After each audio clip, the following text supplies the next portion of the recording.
Ooh, that was new. Very nice. Do we have a new system? I don't know. I've never heard that before. We I do. saw it. It started doing that after your last meeting, David. I noticed it. Ah, Another one. it's fancy. So I have an option of leaving the meeting. You don't want to be recorded. Yeah. Not consent to that.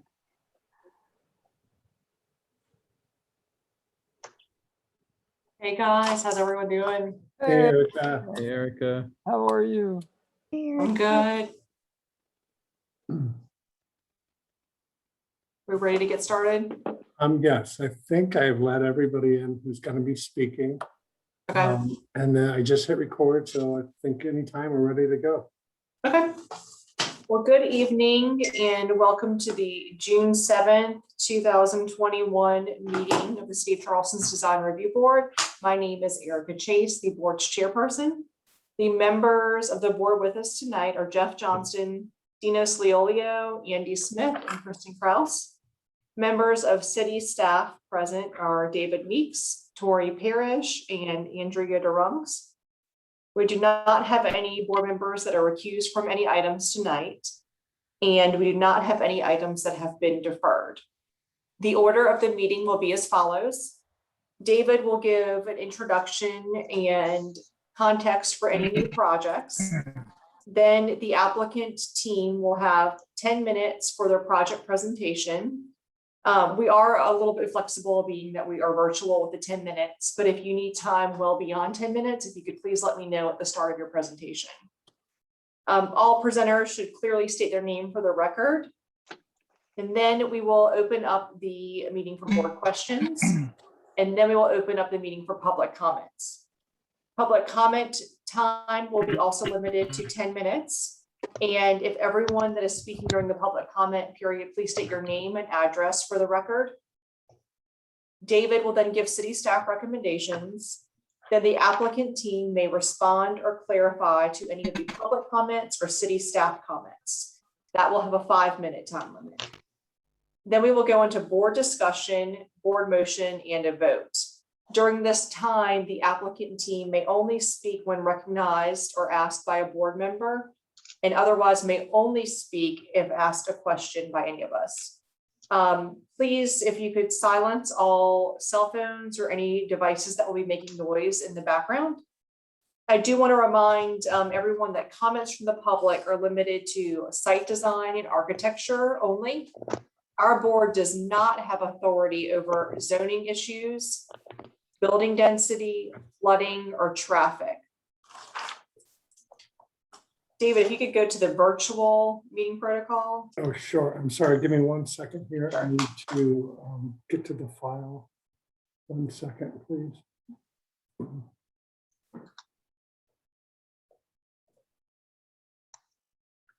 Trying to navigate on the screen. No problem. I can start reading it. I have it printed out in front of me. 1 second. Specifically with still being in virtual meetings, these next items are just specific to the virtual meeting protocol. David will be controlling the PowerPoint presentation, which includes everything submitted by the applicant by the deadline in accordance with the submittal requirements. Applicants will need to ask him to advance to the next slide during your presentation. Applicants, staff, and board members are required to give their name whenever speaking.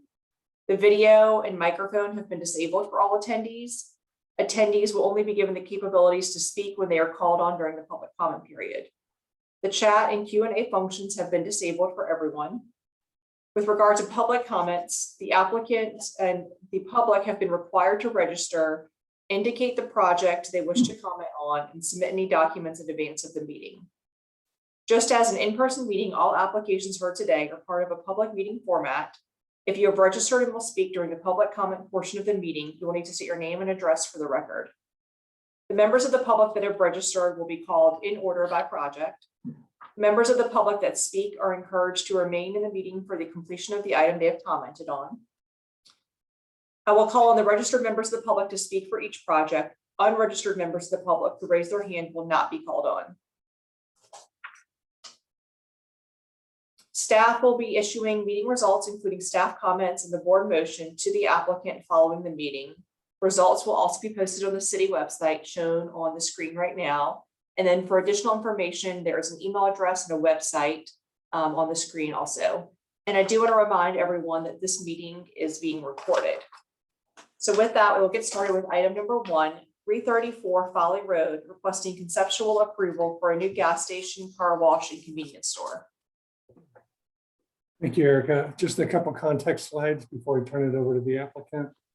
This shows the location, 334 Folly Road. And then there's a little closer view. It's at the corner of Tatum and Folly, and it's adjacent to McLeod Plantation here. And then this is a closer view. The board had seen this already and had approved the demolition of these structures. And then just some views into the site. This is looking down Tatum and then looking south on Folly. Another view with a few of the buildings to the south of the gas station, which have been approved for demolition already. And then this is standing on Tatum looking towards Folly Road. And you can see how close the first residence is to the site. And then this is just a little closer to Folly Road and looking into the site. With that, I'll turn it over to the applicant. Afternoon. Can you hear me? Yes. Yeah. I'm Chris Friend. I'm with Graham Group Architecture. And I'm here to present a different design than what you saw before. David, if you could advance to the third sheet. Sure. These are some more site photos similar to what David just showed you all. You got an aerial view of the site and a little bit of the buildings that are across the street. If we can go to the next one. More of the same, what the site looks like currently with the fence on it. Different angles from Tatum and from Folly. Next sheet. These are the structures that have already been approved for demolition. Which I think we could probably skip past most of that, Sure. given that you've seen it. Yeah. If we'll go to sheet number 12. Unfortunately, it's not numbered the same as when you sent it to me. You're right there. Okay. Back up one. Yep, that's it right there.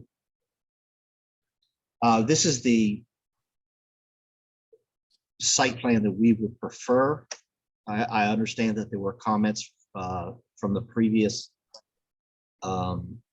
submittal, but I'll try to explain the preference for both the orientation of the building and of the car wash.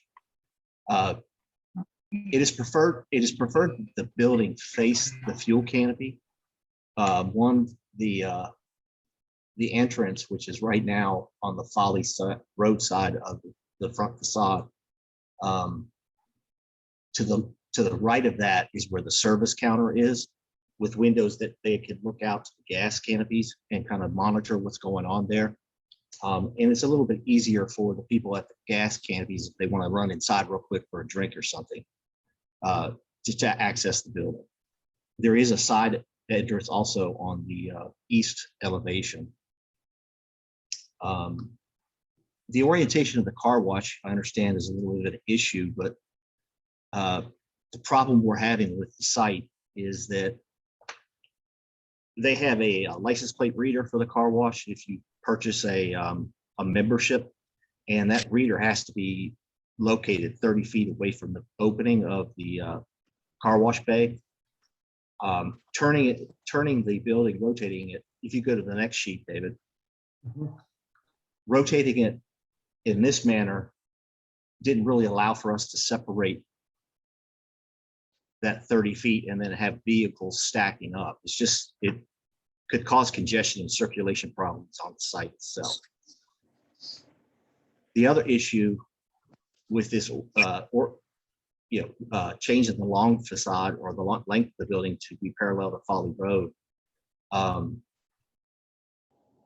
the side porch on the north facade along Tatum kind of encroaches into the sidewalk in the right of way there. Um,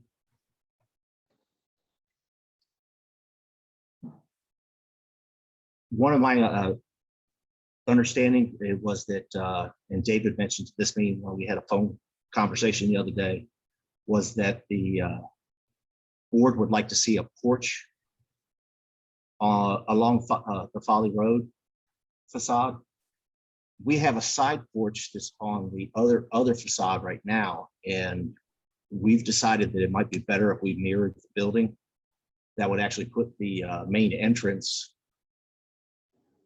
more centered on the fuel canopy, and also would put the side entrance for pedestrian access from the sidewalk on Folly Road.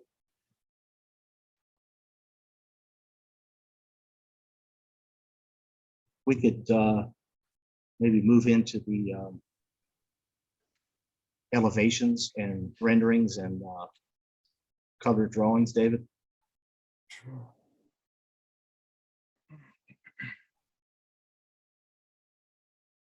Yeah, we'll start here. Okay. The concept for the building was, not necessarily to be a low country derivative, but certainly have some of that vocabulary in the details. With the low sloping roof for the porch, dormers, shed dormers, things like that. Try to keep it fairly simple in form, but functional and attractive. You'll go to the next one, please, David. It'll show the kind of other views of it. There's also a porch along the back of the building. So that'll be more for employees. Mirroring the building too will also allow easier access from this rear entrance to the dumpsters, which I think would probably be preferable. You'll go to the next one. This is kind of its relationship to the fuel canopy. And then you can see the car wash there in the bottom. The next page gives you an idea of the materials we're using: fiber cement siding, brick water table, wood for the shed roofs, exposed rafter tails. I do understand that we're in a fire district, so I might have to make a few changes to the rafter tails on the shed dormers. Those probably end up being boxed in. We'll advance to the next one. Let's go ahead and look at the color stuff. Actually, the next one's the car wash.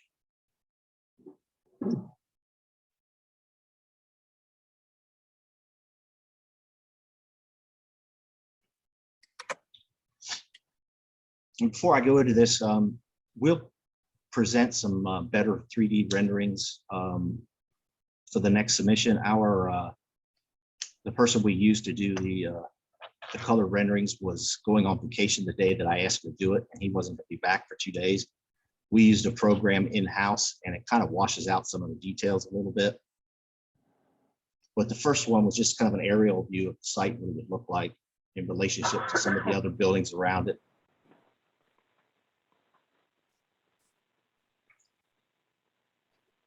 The next one here, you're turning off a Tatum onto the property.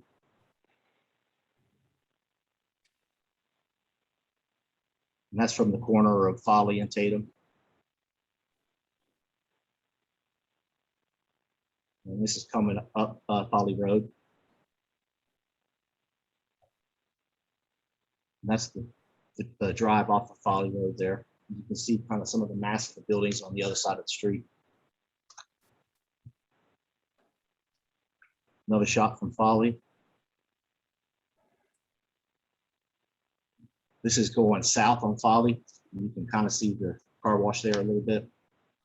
We're trying to screen it as well as we can with landscaping.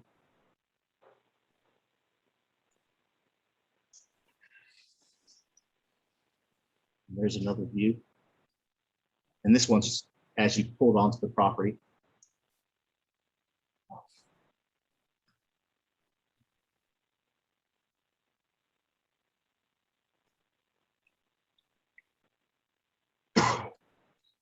Excuse me. And then that's just upstream closure.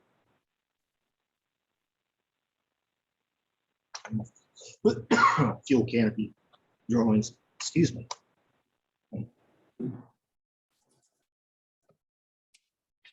Okay. I don't know if Michael wanted to, the civil engineer wanted to add anything. No, not really. This is Michael McCormick, the civil. The biggest thing I can see is we've added screen walls all the way down Folly right away on each side of the drive.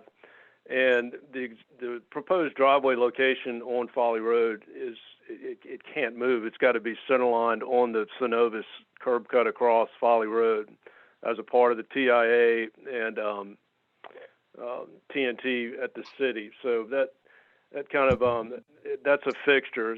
We just got to overcome the screening of the tunnel that is desired. That's all I have.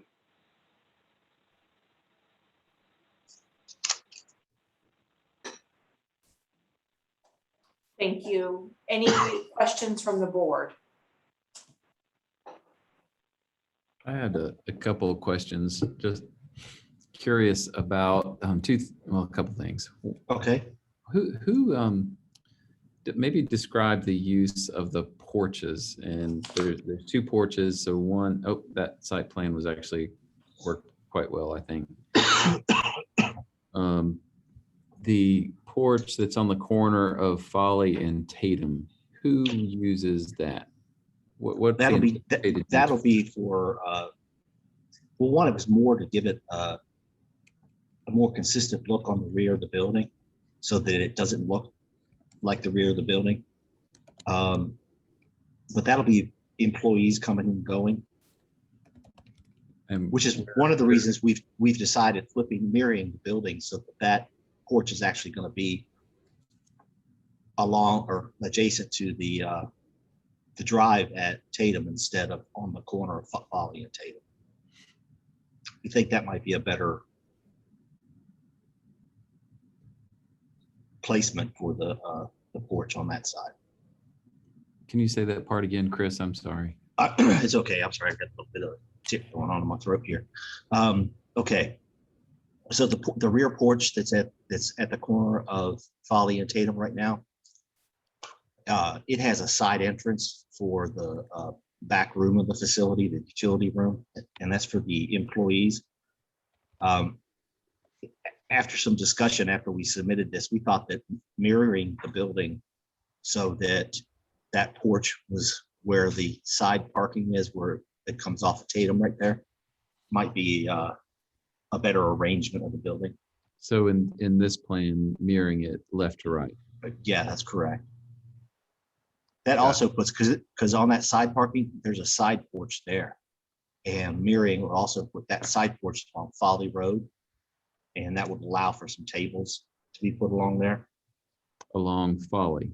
Yeah. Mhm. Okay.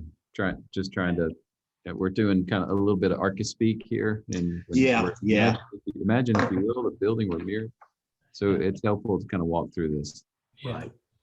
And Chris, this isn't Narciso, but to add to that, mirroring it, there's a side door there into that side porch. So it would allow for pedestrian access directly into that door coming off of Folly Road. Correct. Got it. Okay. I think that would be a good suggestion. Okay, let's talk about the porch that is now fronting the parking lot. Okay.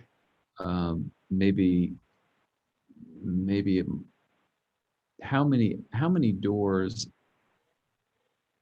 Along that front facade, there's just one door, and it's a sliding door. And on this plan, where would that be? Is it on the? You see the two knot bumps out right there? Yes. Yeah, that's it. It'd be right there. So mirroring it again would put it more kind of towards the corner. So that wraparound porch that's on this elevation, that's on the page south and page right. Yeah. Page east, along that whole wraparound porch, the only door is right there between the two bump outs. No, you have two doors. You've got one where the bump is out is, and then on the side porch, there's a door there too. Okay, all right. That's the door that we would flip and rotate or mirror so that it would be on Folly Road. Okay, got it. And then another question is the width of that sidewalk along Folly. Does that comply with the Rethink Folly multi-use pathway? Michael? Yes, it's 12 feet wide. That's a requirement. Great.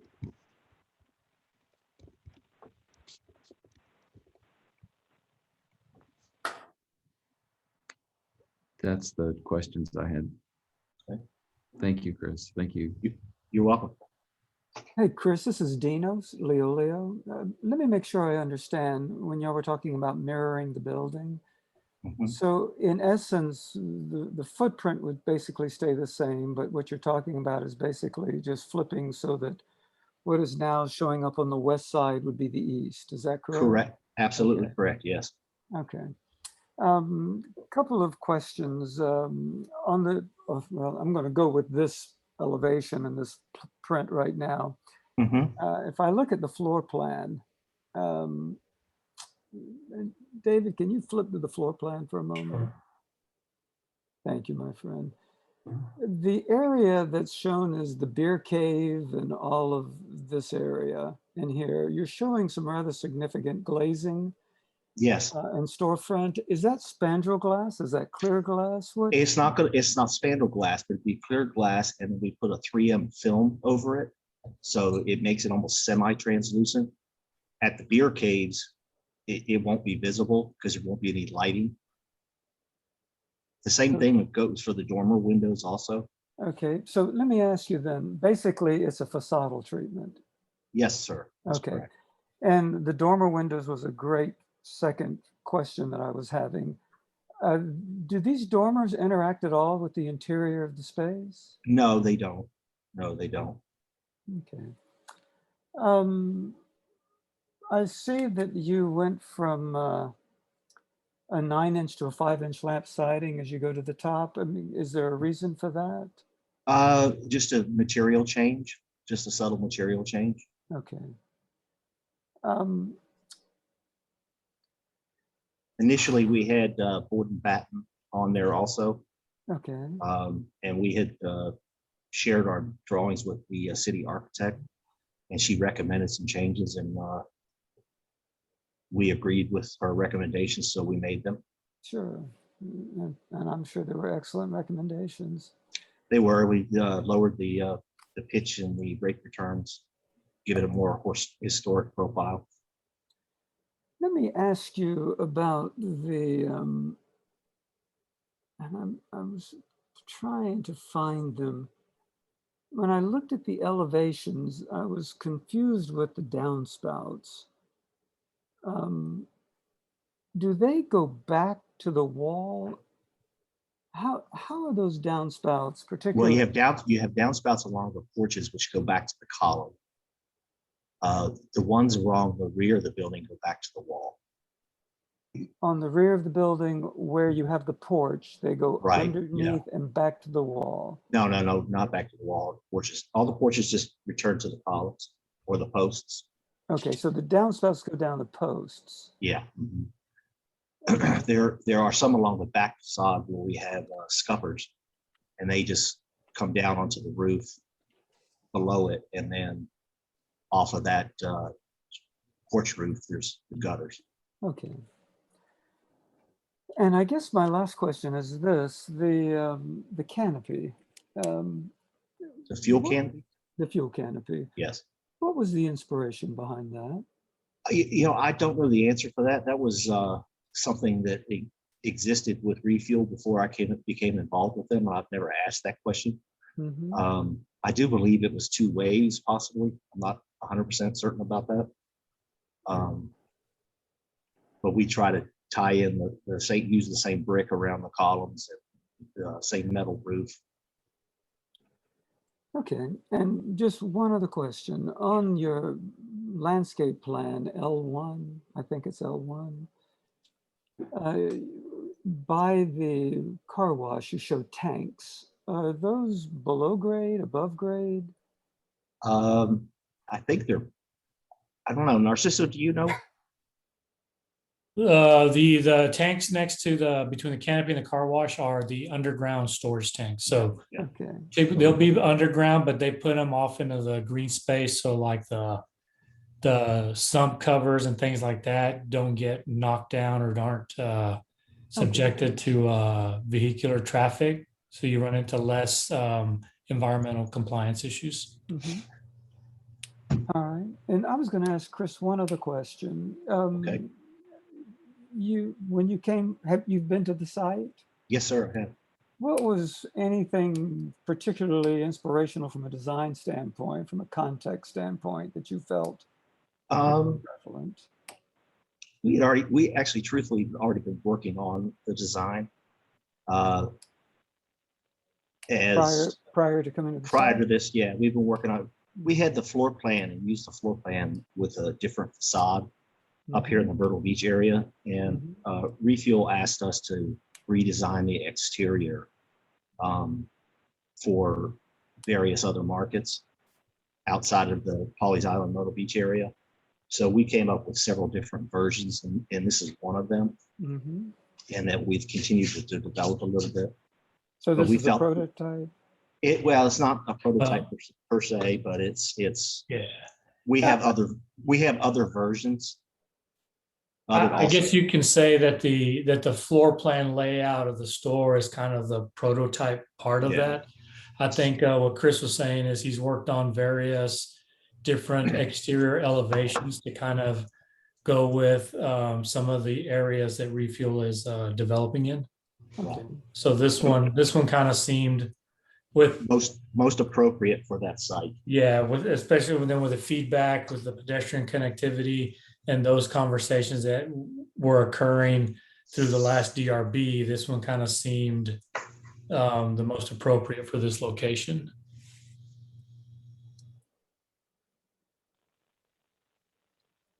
Well, thank you. And Erica, that's all the questions I have. Anyone else? Erica, Yes. I just want to mention to you the first person on speaking for this project, Mr. Scarborough, emailed shortly before the project, and he said his concerns have been satisfied. He no longer needs to speak. Okay, great, thanks. So with no other board questions, we will now open up the meeting for public comment. There were 2 members of the public registered to speak. It sounds like one has been satisfied and no longer on the call. So Mr. Joe Rosito. Oh, let me make sure I have let him in. Give me 1 second.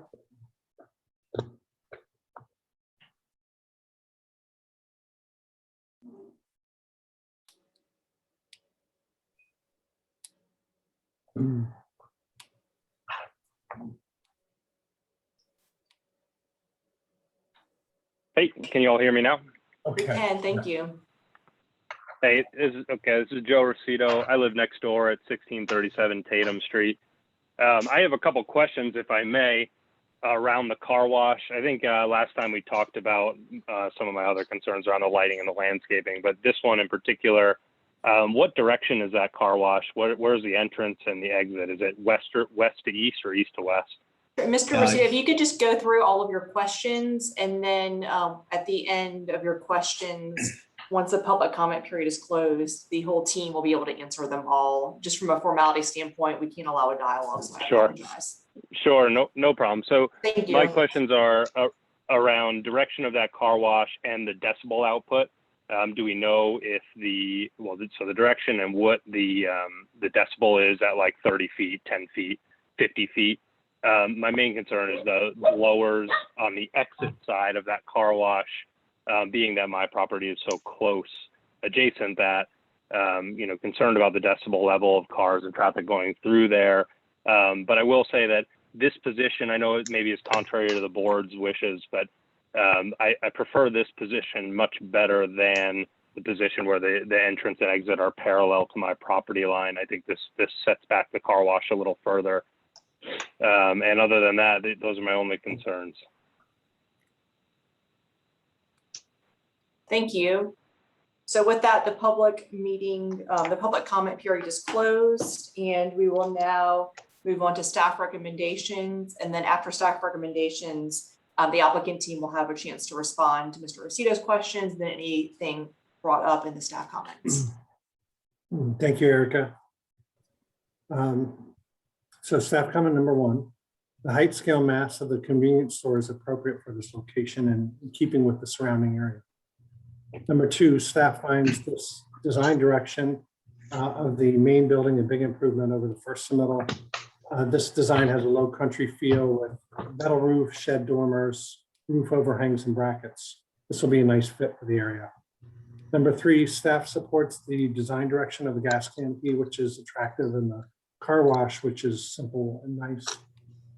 Number 4, staff and the board had recommended the long side of the building to face Folly Road with porches on the Folly side for patrons to use. One option was shown with the long side of facing Folly Road, which is the north elevation in the drawing set, is what would face Folly. It is a more attractive elevation and has a porch. However, nothing on the interior of the building was changed for this option, nor the entrances moved, which makes this option, as the applicant has shown, not feasible.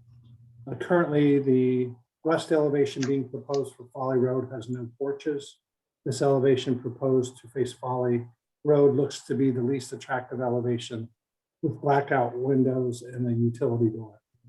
It appears that the internal layout of the prototype can't be changed and is dictating the building orientation. Staff comment number 5, staff recommends flipping the main building. So the floor plan, main building floor plan so that the east elevation becomes the west and vice versa.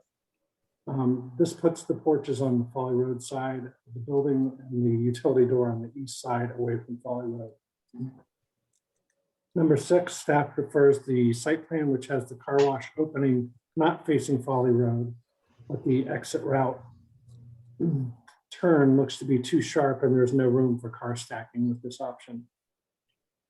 Consider angling the car wash building 45 degrees for stacking cars. This would prevent a full view into the tunnel. If not possible, staff is okay with this orientation presented. If the applicant can bend the exit drive more to get more plants proposed to screen the opening better from Folly Road. Also consider a screen wall to help block the view into the tunnel. Number 7, please include the floor plans, minimum doors and windows on the site plan and landscape plan. Please include the porch overhangs versus the building footprints. Number 8, on sheet A 5.0 to A 5.2, please label the renderings, the directions the elevation is facing, or provide a key showing which way one is viewing the images. Number 9, applicants are showing the required 12-foot multi-use path along Folly, which is good. Staff does recommend deferral based on the comments above. I have a few further comments for the applicant to address before preliminary review. The 3D renderings provided convey height scale mass, which staff approves of, but the images are too washed out and pale to see any detail. Please adjust to make the details clearer. Providing shadows would also help. On number 11, typically DRB asks for a brick screen wall around gas stations. The applicants are showing a white wood-like fence. Staff could be open to this concept as it fits nicely with the architecture. Staff asks that the material used be durable and high quality. Further study is requested. Another option is to consider brick piers with the wood fence screening that you're showing. Number 13, staff does not recommend long grass in the strip between the parking and the main entrance, as it will be difficult to maintain. Staff recommends using pavers in this area and leave openings for the palms that you're showing. Number 14, a photometric plan is required at preliminary review.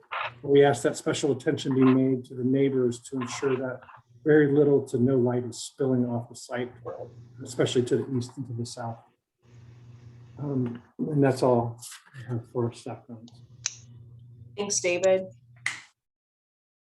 Chris or anyone of the team, do you have any response to public comments and or staff comments?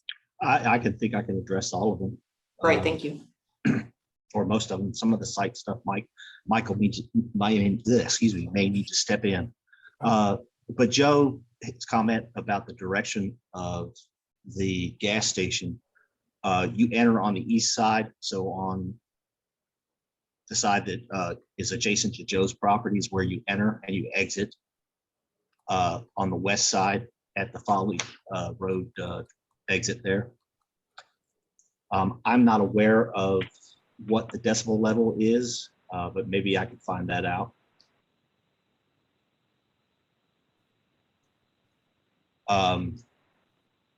As far as mirroring the building, I think we're on board with that. I think that it would be preferable for everybody, including the board. And I think it'll function better on the site. So I don't think there's a problem there. I can discuss with my team different materials for the fence, whether it be brick piers like David suggested, or even a brick fence or a half wall with wood on top of it, or whatever. I think we're open to suggestions there.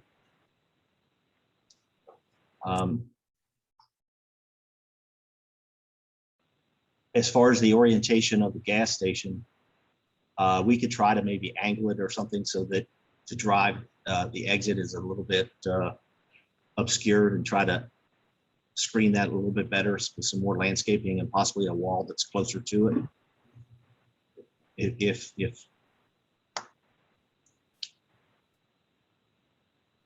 we have a tree that's right along that southern facade that's can't be removed, and we can't be within a strip line, which is somewhat dictating the position of the building, of the car wash.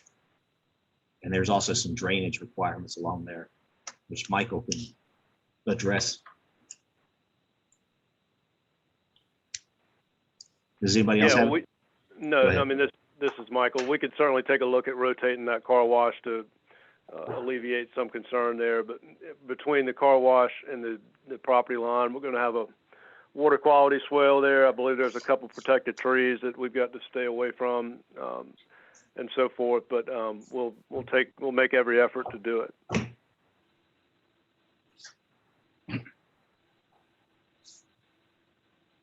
Okay.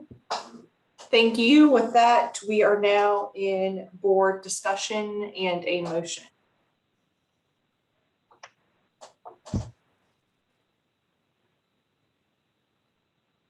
This is Dinos. I guess I'll jump in first. I think the issue, the struggle that I'm having is not unlike some of the initial design that we saw a few weeks ago. I think the key issue is editing and simplifying the design. I think one of the more successful buildings on site is actually the car wash. It's simple, it's clean, it's cleanly detailed. I struggle with the facadal applications, particularly dormers that don't do anything, storefront that is there purely for a facadal treatment. I think with effort, there can be some very interesting resolution. I draw the attention back to the McLeod plantation, and particularly the former slave cabins and even the plantation house. They're so simply stated, so simple in the manner that they present themselves.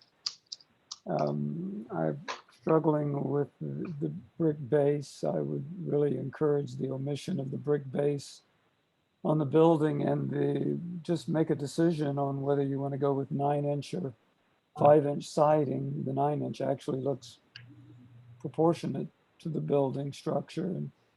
And again, I would just simplify it. And if the dormers are purely facadal again, I would eliminate them and look for another solution. Save your client, save the client the money, and just be more honest and with the design. The mirroring of the building, I think, is an excellent suggestion.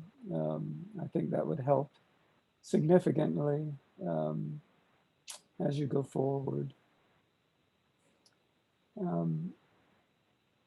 Again, I think the question on the mansard that is going around the building, I'm wondering if that's just not a very simple parapet, and begin to, again, to move toward more editing of the design and just simplifying the project as a whole. Those are my thoughts.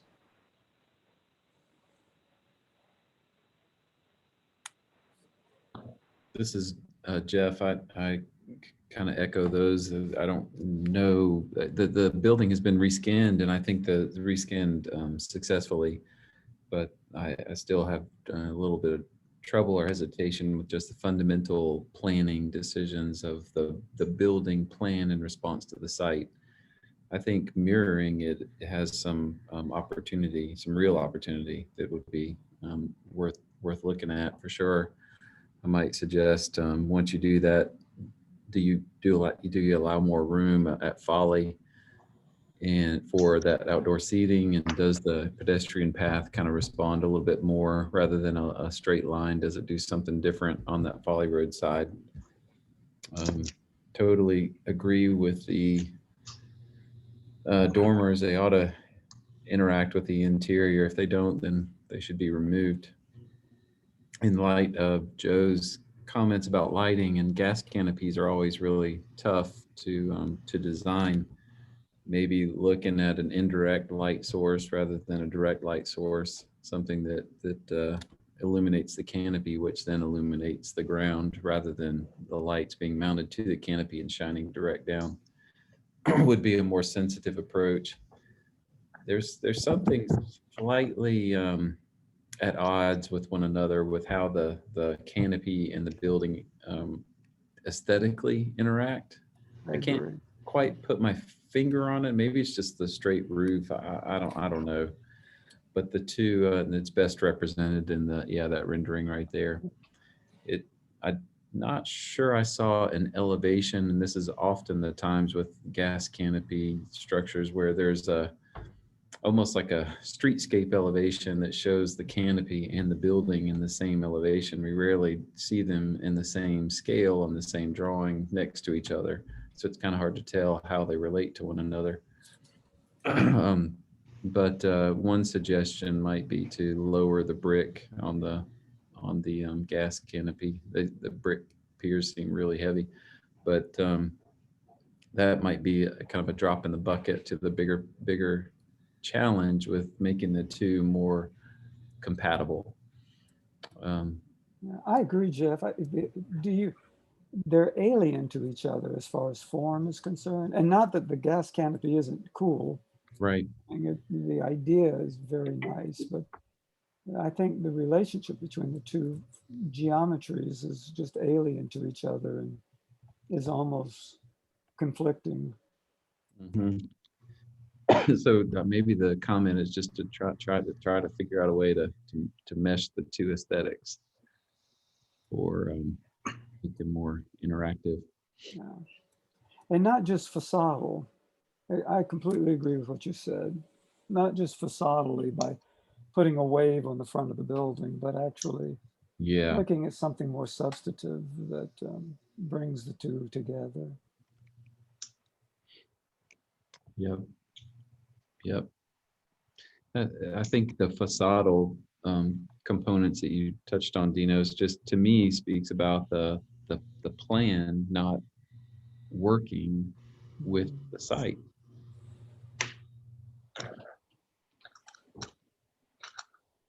Yeah, This is Andy. I mean, I agree, Jeff. I mean, I'm sitting here trying to find the right word. And the only word I can really come up with is confused. That I feel very confused about this. You have the building, you have the gas canopy, you have the car wash, and I really, for something that's supposed to all relate together, I don't feel like they do very well. And the site itself is,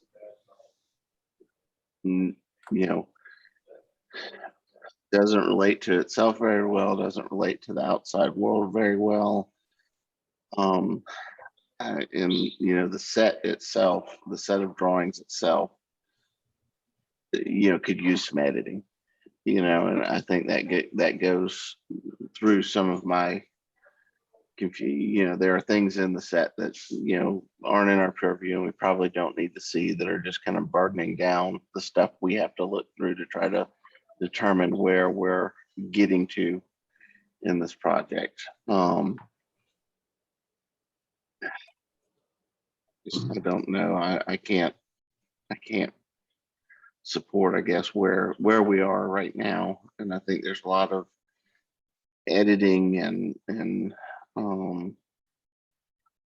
redesign that needs to go in before we can get there.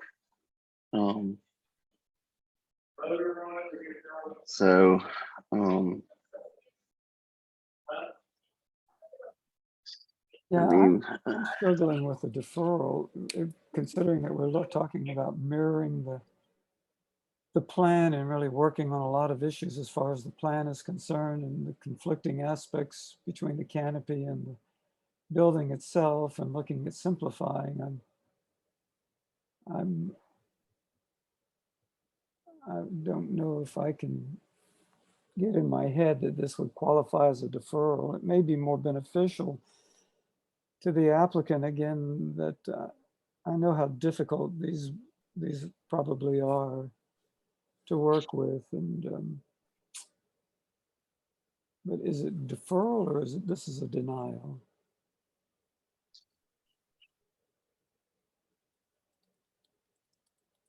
I don't know. I think there's still a gulf between, normally a deferral is that you can see the bones there, and you're just kind of trying to work to that solution. I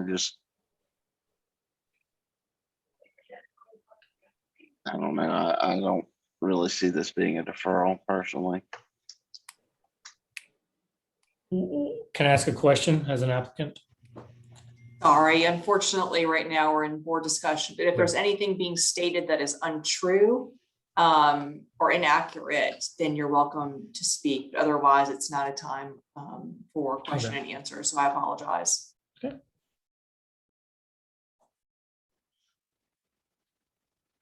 I would, well, I'll take a shot at it. I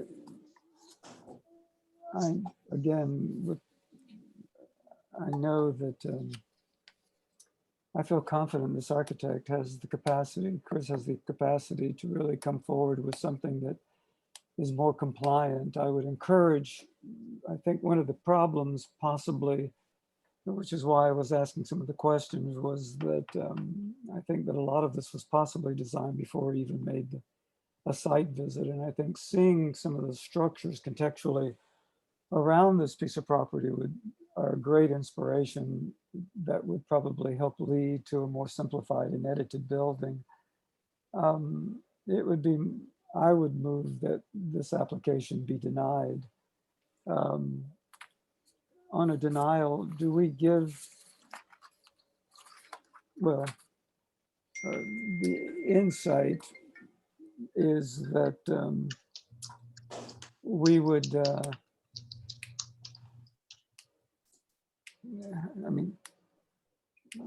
motion to deny based on staff comments number 5, 7, and 8, and board comments, reconciliation between the geometries of the building and the fueling canopy, simplify and edit. Sorry, Dinos, could you repeat the second board comment. So the first one, I have reconciliation between the geometries of the buildings. Yes, between the geometries of the building. What was the second? The second would be to simplify and edit the design of the building to be more in keeping with the simplicity of the buildings within, particularly looking at McLeod Plantation and the structures there.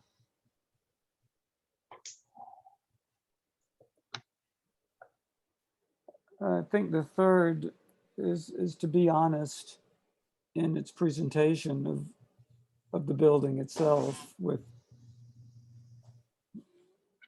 minimizing facadal treatments to the greatest extent possible. Sorry, be honest in treating the facades to the floor plans.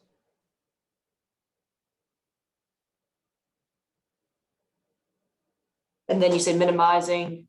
Yeah, minimizing or eliminating facadal treatments to the building that are not honest to the floor plan.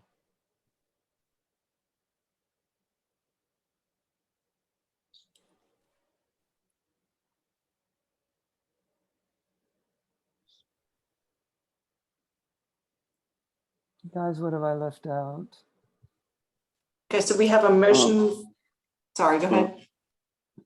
Dennis, would you mind adding to your motion? Is to edit the set down to just what we need to see. I mean, there's a lot of detail, a lot of sheets in here that really don't apply Yes. to Yes, I think it's an excellent point, Andy. DRB. Comply with the submittal requirements. Look at the submittal requirements and comply with what is asked for. Well, I agree another with that. It is nice to have things like your grading sheet. So maybe just, Well, the grading sheets font, is really not what I'm talking about. There's just like erosion control. detail sheets, right? Yeah. Detail sheets. I mean, these things are just not really in our purview and not something we need to see. And just once again, in a set that's, we're trying to understand what you're communicating with us. Those just add, additional items.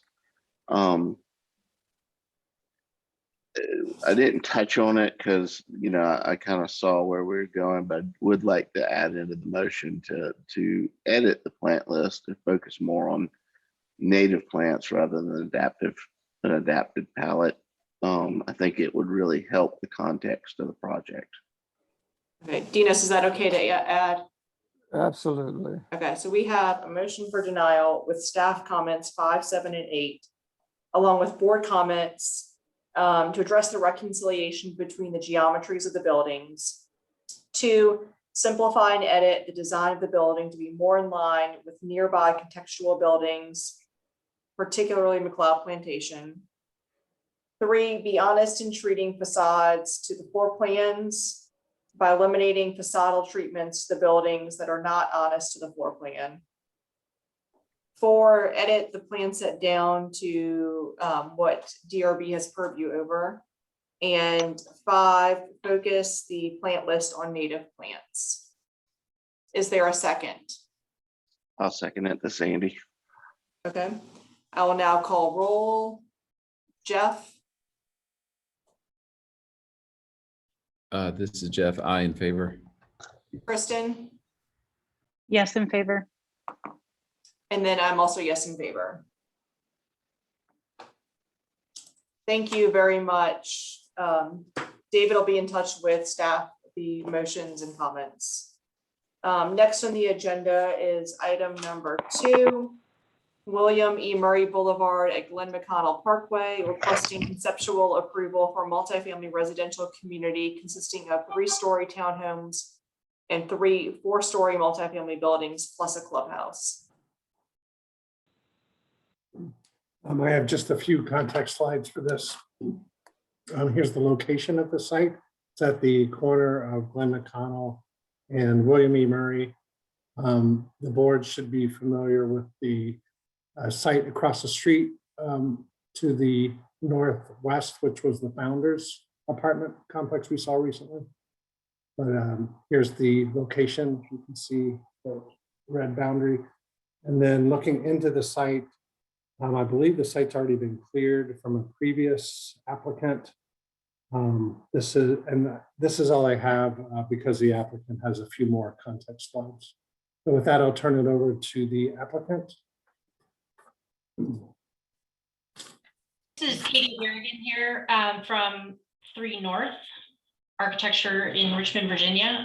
We also have Paul Peoples from Seaman Whiteside, and Adam Tucker with Zimmer Development, and Andrea Almond is a landscape architect with 3 North as well. Can you move forward, David, to slide 12, I think it is, where we have the existing conditions? Are you okay with 10 minutes or do you need time substantial beyond 10 minutes? I can try to do 10 minutes. Does that work for you, or? Yeah, that's great. Okay. One or two more so we can get to the existing conditions. I apologize, they're in the middle of the deck. We were trying to match the outline. Anyway, so here's our aerial map. So we try and do kind of big picture where we are west of West Ashley along Glen McConnell Parkway. Next slide.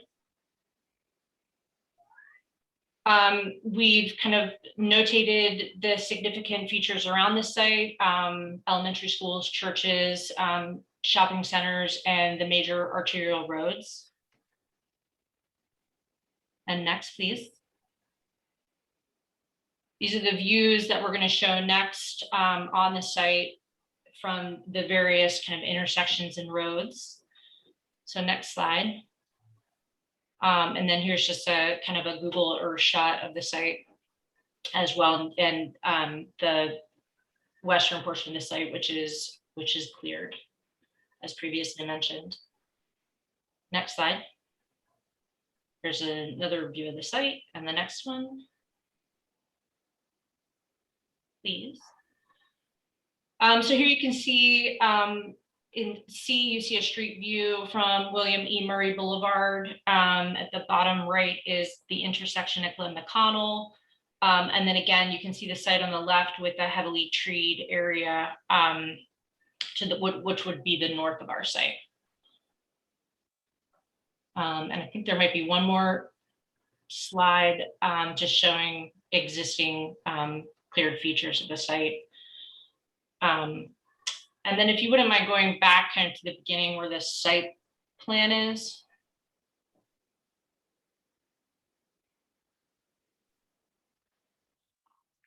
Thank you. Mm-hmm. So we worked significantly with staff on developing a site plan that we feel works for the site. You'll notice a significant amount of storm features on the site. The original goal was to kind of arrange the buildings on the site around the storm features and take advantage of the landscaping that could be offered there. Another main goal is to organize the buildings on the site according to scale. And so you'll notice as we come in south from Glen McConnell Parkway, William Murray, we have townhomes flanking either side of William E. Murray Boulevard, which are both 2 to 3 story townhomes. And so then the 2-story portions of those, and we'll see that in a image later, you kind of start and you grade up to the 3-story. We've situated the entrances to the southern portion of the site and the northern portion of the site directly across from each other on William E. Murray. And the clubhouse is the central feature as you enter the site. There's a 3-story multifamily building along William E. Murray, and then 2 4-story buildings tucked back into the site so that you have, again, that gradation of height as you enter to the site. And I think next we'll talk a little bit about landscaping. Or yeah, so conceptually, we just created some, what we like to call landscape character regions on the site, but basically dividing up into just based on use and kind of the needs we have from the plants. And so you can see the key at the bottom. We delineated a buffer, which is the perimeter of each parcel. Foundation plantings and parking lots is sort of the pinkish color that's in the majority of the site.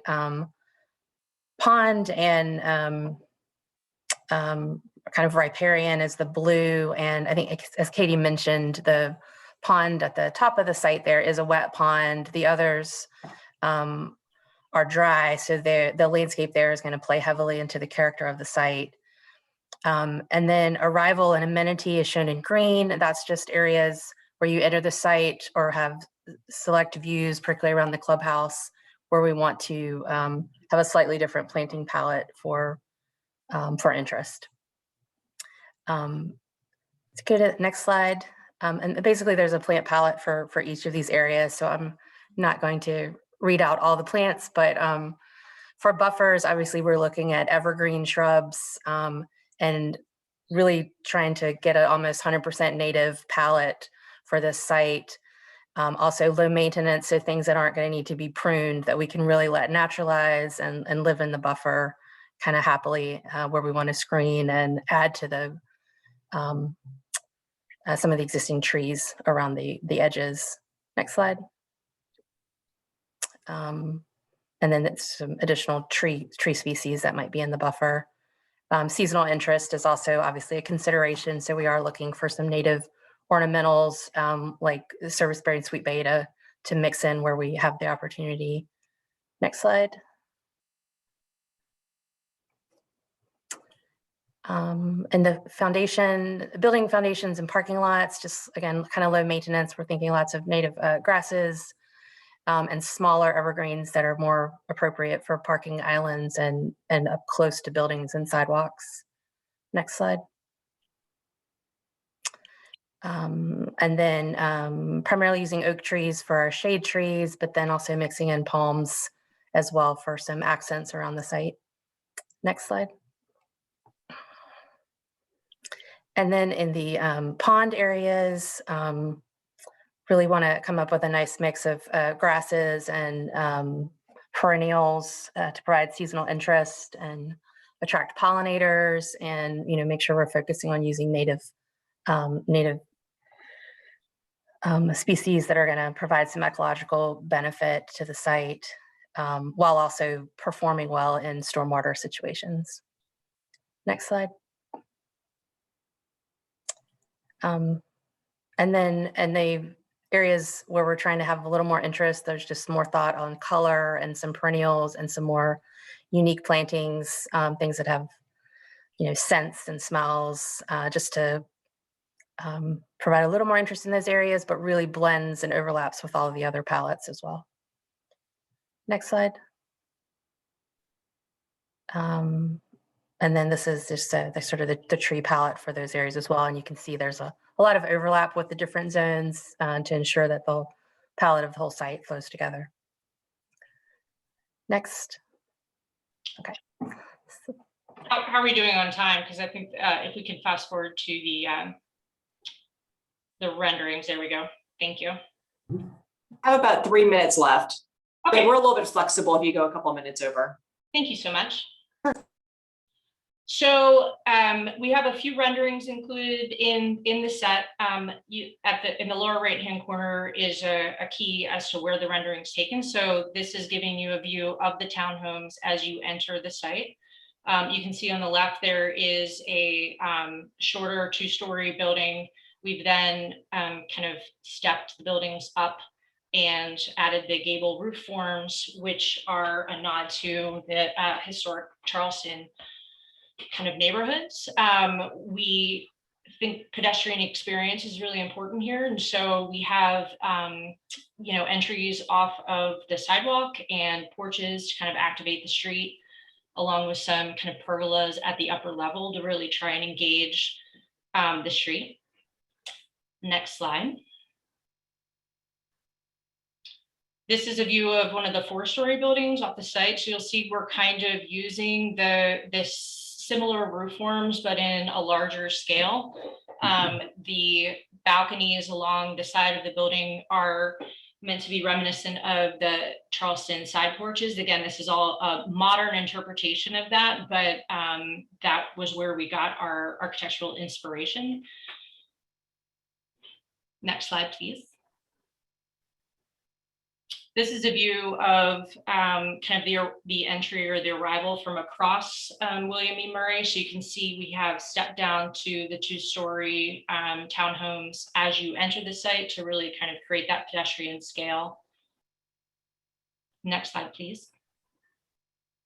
And then this is the 3-story building. So kind of as you turn the bend, there is kind of a multi-family garden style walk up that again, we're trying to activate the street with entry porches. And then we've split it into 2 distinct buildings that have a breezeway in between them. So we feel this way, we're really going to be able to engage the sidewalk and kind of encourage activity on the street. And then I think we have one more. This is kind of the access as you enter the site. So you're seeing the clubhouse beyond as the central feature of the entryway with the 2 flanking kind of lower height townhomes. So we feel like this scale, the organization of the building scale, really paying attention to the pedestrian experience and using architectural cues from historic Charleston are the goals and of the building and the development arrangement. We are at 10 minutes, so if you could just wrap it up in the next minute or 2, that would be great. That was it. I was just done. Okay, perfect. Are there any questions from the board?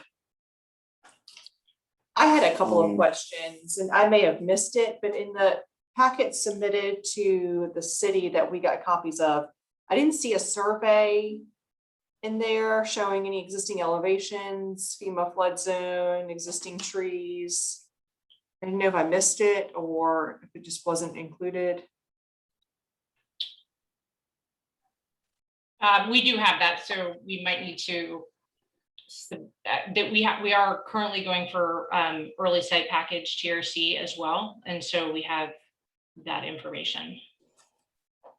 Okay, and is the project in Church Creek drainage basin? I don't know the answer. Paul, do you know the answer to that one?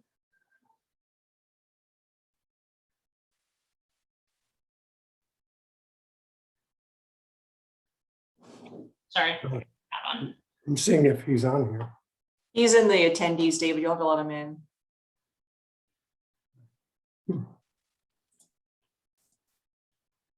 Wait a second, sorry.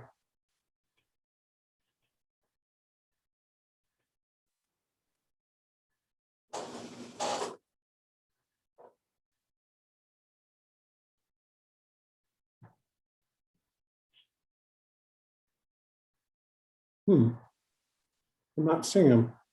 He's See him on my list, David. There he is. I'm sorry. He was here.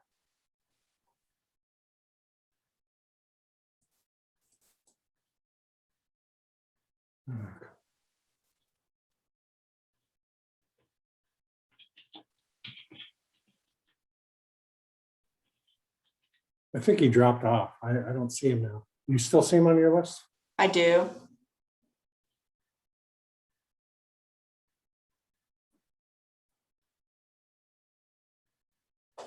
And the reason I'm asking is that there are significantly more stringent drainage requirements, which would affect the layout of the site. And I'm not sure.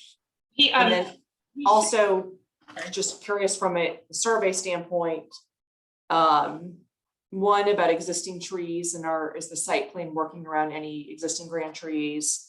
2 existing elevations in reference to your FEMA zone. Just knowing if you're going to be your first floor is going to be significantly higher than existing grade.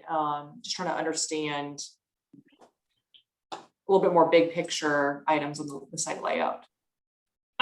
So the answer is it is not in Church Creek. And Paul is he has his hand raised to be Okay. under. Now I see him. Okay, Okay. sorry about that. Hey, can y'all hear me?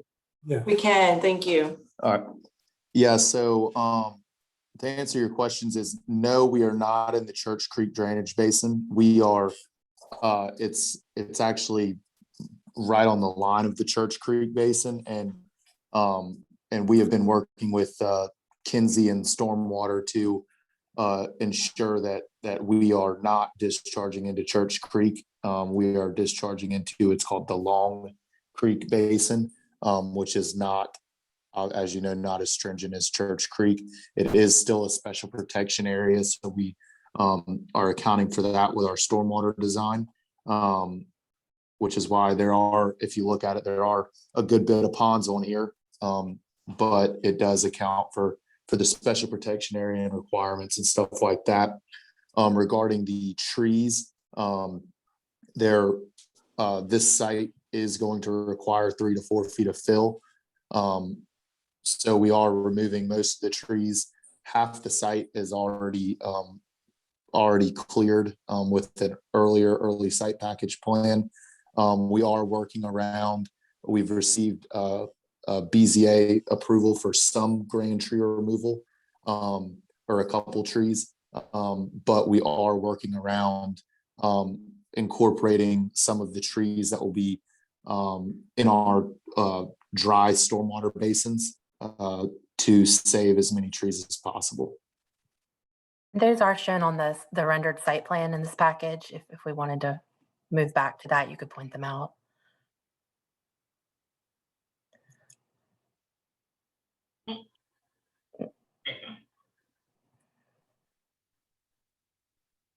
Those were all my questions. If anyone has anything else. Yes, this is Andy. I was looking both on your renderings and on your floor plans, and it looks like all of your entrances pretty much have stairs on them. How are y'all addressing ADA in regard to this site? How are they getting to the buildings? It just looks like everything is addressed with a set of stairs. So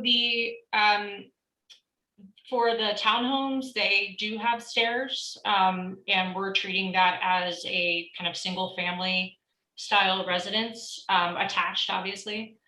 The multifamily buildings have an accessible entry at the central or the main entrance to the building, and a central corridor, in addition to exterior entrances from William E. Murray. And so conceptually, we are planning for stairs. We don't know precisely where there's going to be required at this point in time in terms of grading. But we are planning on having stairs kind of at the exterior and then a corridor on the interior. And then the 2 4-story buildings will have an accessible entrance and elevator. So that'll get you your 60% of your entrances Yes, it will. accessible. Correct. Okay. Yeah, from a question standpoint, that's all. Yeah, this is Dinos. Good afternoon, and thank you. I was curious, why are you drawing so heavily on the historical aspects of historic Charleston? So that's a good question. We kind of, in kind of looking and casting about in this area, did not find too much to be inspired by architecturally. So we kind of went back to the roots of where this area is from. I know there is some kind of historic West Ashley work being done, but honestly, we are trying to kind of efficiently and effectively design these buildings to read well on the street and have good friendly fronts and really feel like a neighborhood. And we felt that was the kind of best inspiration for that. We love the porches, we like the gables. I think there's a lot of different styles of architecture to pull from in Charleston, but this is really kind of what worked well for us. And your reference to the historical references deal with the porches, and what other aspects on your design? I would say the side porches, the gables, the clapboard siding, those three come to mind. Kind of the entrances, and it is definitely a modern approach to that, but.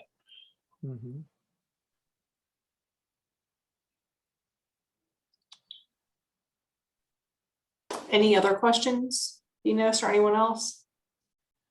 No. No, I don't have anything. I have just a comment, really, is that I love the shape of the pool. I like the design of a architectural, Kristen. historic. Yes. We'll get to comments when we get into board discussion. Okay. Sorry. Oh, okay. Any questions though? No, ma'am. Okay. All right, with no more questions, we will open it up for public comments. There's no members of the public registered to speak. We did have one written submittal for this project. It is from Cynthia Bledsoe, 1281 Camerton Street in West Ashley. She mostly commented on traffic, which is not in our purview, so I'm not going to read that. Her last sentence was relevant, just stating that I am also concerned about the height of the proposed buildings. So with that, the public comment period is closed. And David, if you could please go through city staff recommendations. Sure. Thank you, Erica. Okay. Some staff observations first off. Staff has had several meetings with the applicant on the site plan. The site plan has improved a great deal since the first meeting. Staff thinks the architectural design direction is good and interesting, especially with the townhomes.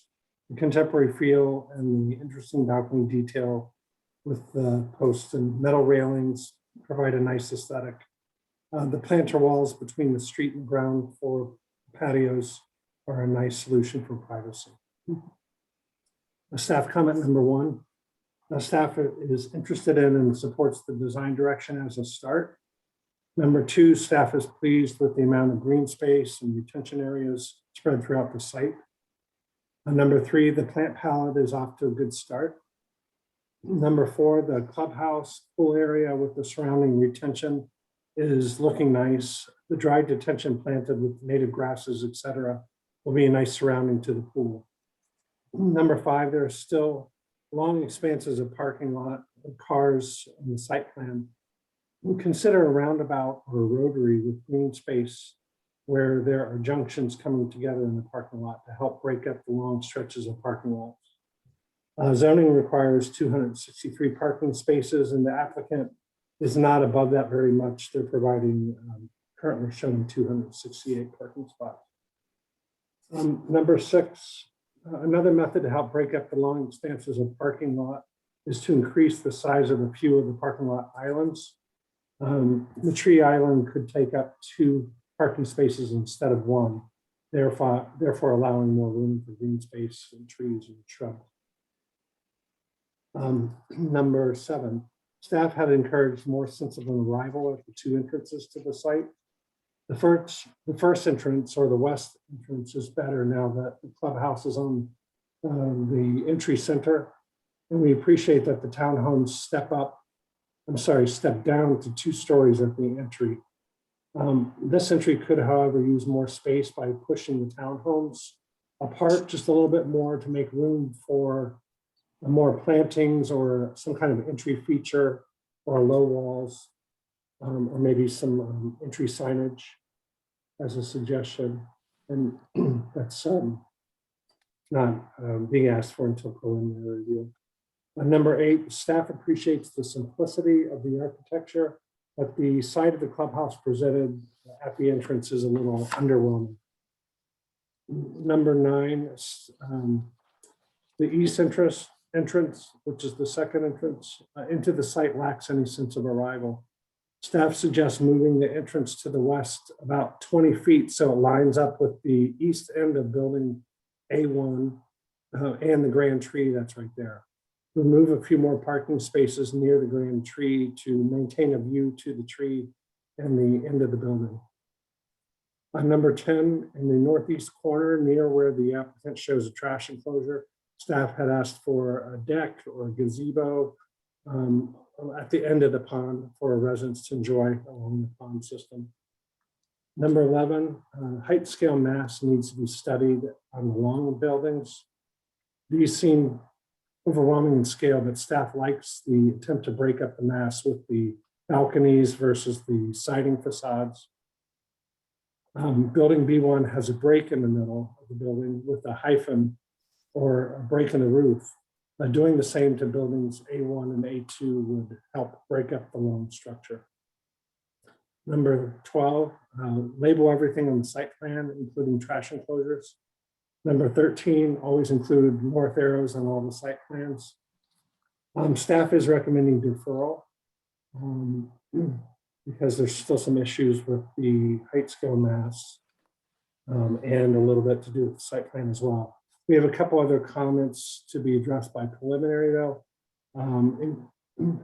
Number 14, include the clubhouse in 3D imagery and a better view of building B1 with the break in the center of the building. Number 15, show the roof lines on one of the site plans to better understand the building layout in relationship to the site. And that's all we have for staff comments. Thanks, David. Does the applicant team have any responses or clarifications to David's comments or the public comment? So I think our biggest question would be regarding the parking. I think we've gone back and forth significantly with both staff and planning to reduce the amount of parking on site, thus reducing the number of multifamily units. So those are directly tied to each other. And this plan is kind of, we were under the understanding that this site plan was approved as previously submitted. So losing parking spaces at this point in time is going to significantly impact the health of the project.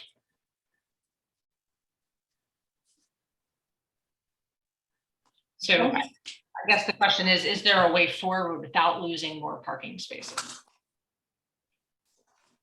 Or with, as Paul, without, I guess, obviously doing any major alterations to the site, since we do have a BZA approval on the current, which is linked to the current site plan as well, that, as David mentioned, we have worked with DRB and TRC staff to greatly improve this site plan. Yeah, but I just wanted to say no approvals were given, and no approvals given until we see the architecture. And this is the first time we've seen everything together. Yeah, and any board of zoning appeals, BZA approvals are separate from DRB. I mean, both are technically required for a project.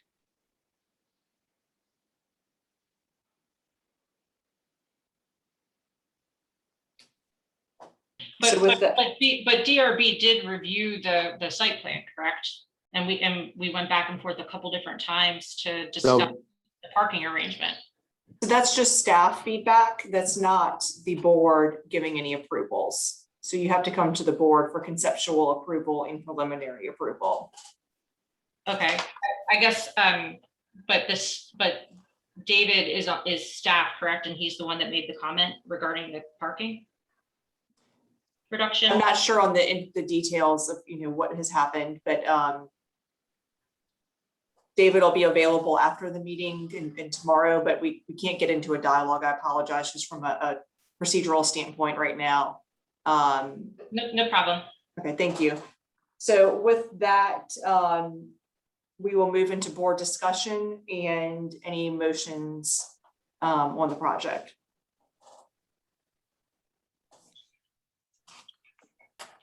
Well, this is Andy. I think from a site planning standpoint, I mean, it really looks to me like we have some very large buildings and groups of buildings amongst parking. There's very little, there are spaces that are very nice. I would say the clubhouse area is very nice, but there's nothing to relate that clubhouse area to the townhomes across the street or even the buildings that are really adjacent to it. I mean, I think there's a significant amount of site detailing and kind of interspaced details that could bring a better flow, better relationship between the individual buildings to very much improve the site plan. While William F. Murray is the entrance in the site, I really do feel like this site turns its back onto Glen McConnell, which is the greater public space, and you can see right into the site from Glen McConnell. I mean, I just have a really hard time with this deal. I think that there's, as David mentioned, there's no real sense of arrival. I understand that, where the clubhouse is your primary entrance. The second entrance down William F. Murray could, need some help. It really feels like you're coming right into a parking lot, that there's no, even as a secondary entrance, there's no detailing there. I will say that I find the planting palette, a very, very good start. There are some plants I would recommend editing out, but that can be done at a preliminary level. I would like to see how they're being used as much as, just the zones, but once again, that's a preliminary item. Just understanding that, there may be comments at that preliminary level. I just really think from a site planning standpoint, this has a lot of work to be done, especially on the sense of the arrival and the relationship of the project elements to each other.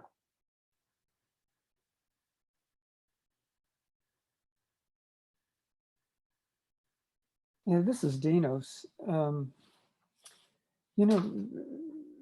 We have dealt with a couple of very similar applications in the past when we're trying to translate vertically, and I can greatly appreciate the design team's challenges dealing with the site and certainly the issues associated with the integration of the parking.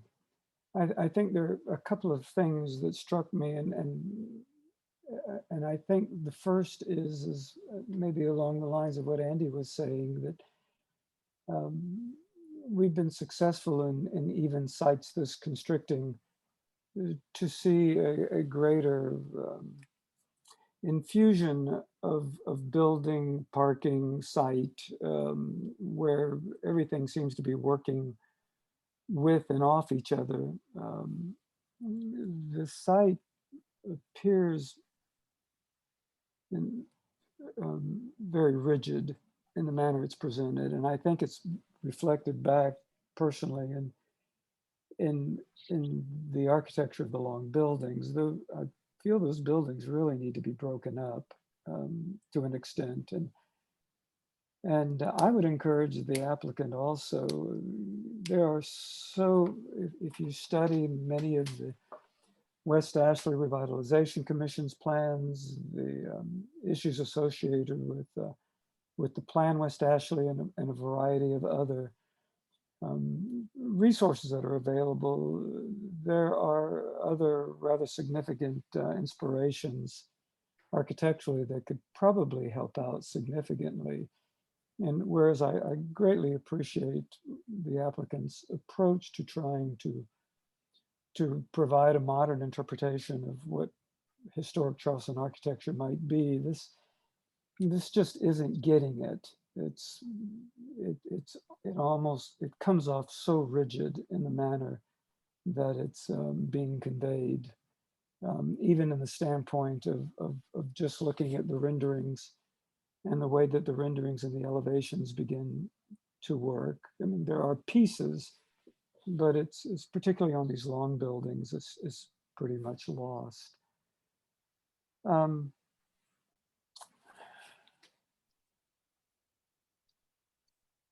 back to some of the comments that we've made before on some other projects. I think I understand the expression of form, particularly on the end gables. But I think this might be a situation where overhangs really do help the building. I'm intrigued with the color palette. I do believe that is very interesting and very a brave approach. There's just, to me, it loses the fluidity if we're dealing with a wetland site. It misses a lot of what's starting to happen with the clubhouse, where there's an interaction of vertical structure and landscape. I missed one point. So basically, the parking that we're showing is in strict compliance with zoning. We don't have excess parking. Only a few places. Only a few places. And may I ask, Erica, do I understand that TRC, the courtesy conceptual TRC application has been made? I am not sure. The Yes, it has. And have you attended that first TRC meeting and gotten feedback and comments? So we have been working with TRC staff and DRB staff on developing the site plan over the last several months, because we are currently just completed our second review at TRC for the early site package. And one of the requirements to get the TRC early site package approval is concurrence with DRB. So we've been working with staff to get a site plan that they felt staff would support, which is how we ended up at this site plan. And that was also the site plan that was submitted to BZA based on the tree removals per the building and parking configuration. So we have had 3 TRC meetings now with the developing conceptual site plans that you're looking at. So this site plan specifically and the plans associated with it have gone to TRC 3 times, or just the early site package, or both? So this site plan has been linked to the early site package documents. It's required as an attachment to these submittal documents. But this site plan we submitted to TRC today for that, for the actual site documents for this. But the site plan, TRC staff has seen this site plan twice now. Okay, so just the illustrative one that's in front of us right now. Yeah. Okay. Correct. And also, I'd like to be clear that we don't have any excess parking whatsoever on the site. We have exact number of units to parking spaces. And that's in accordance with zoning ordinance or market rate? Zoning. Okay. Is that 1.5? Correct. Yeah. Okay. Got it. Any other questions? Or sorry, we're still in comment period, not questions. And Kristen, I apologize for cutting you off earlier if you wanted to speak on your comments. Oh, thank you. I was just commenting about the clubhouse and the pool and that arrangement. I do like it. And overall, I agree with all the other comments. It's, the balconies and the facades and certain elements of the design I do like, but I also have my agreements with all the comments of staff and the board as well. And that's all I wanted to say. Thank you. Sorry for cutting you off again. No worries. Any other comments or motion? Well, but before, I would feel remiss if I didn't have some chance to chat.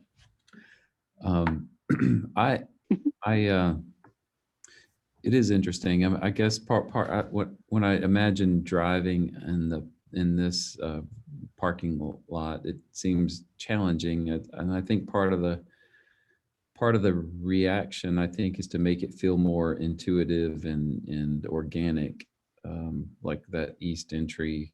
As soon as you enter, you kind of have to turn.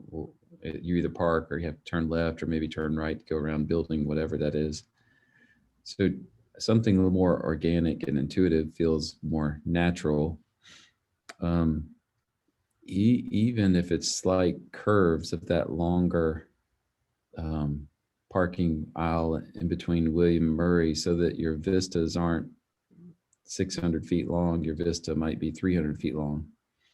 But I wonder if you could solve it in a more organic way that's not a total rewrite, but more of a massaging of what's here.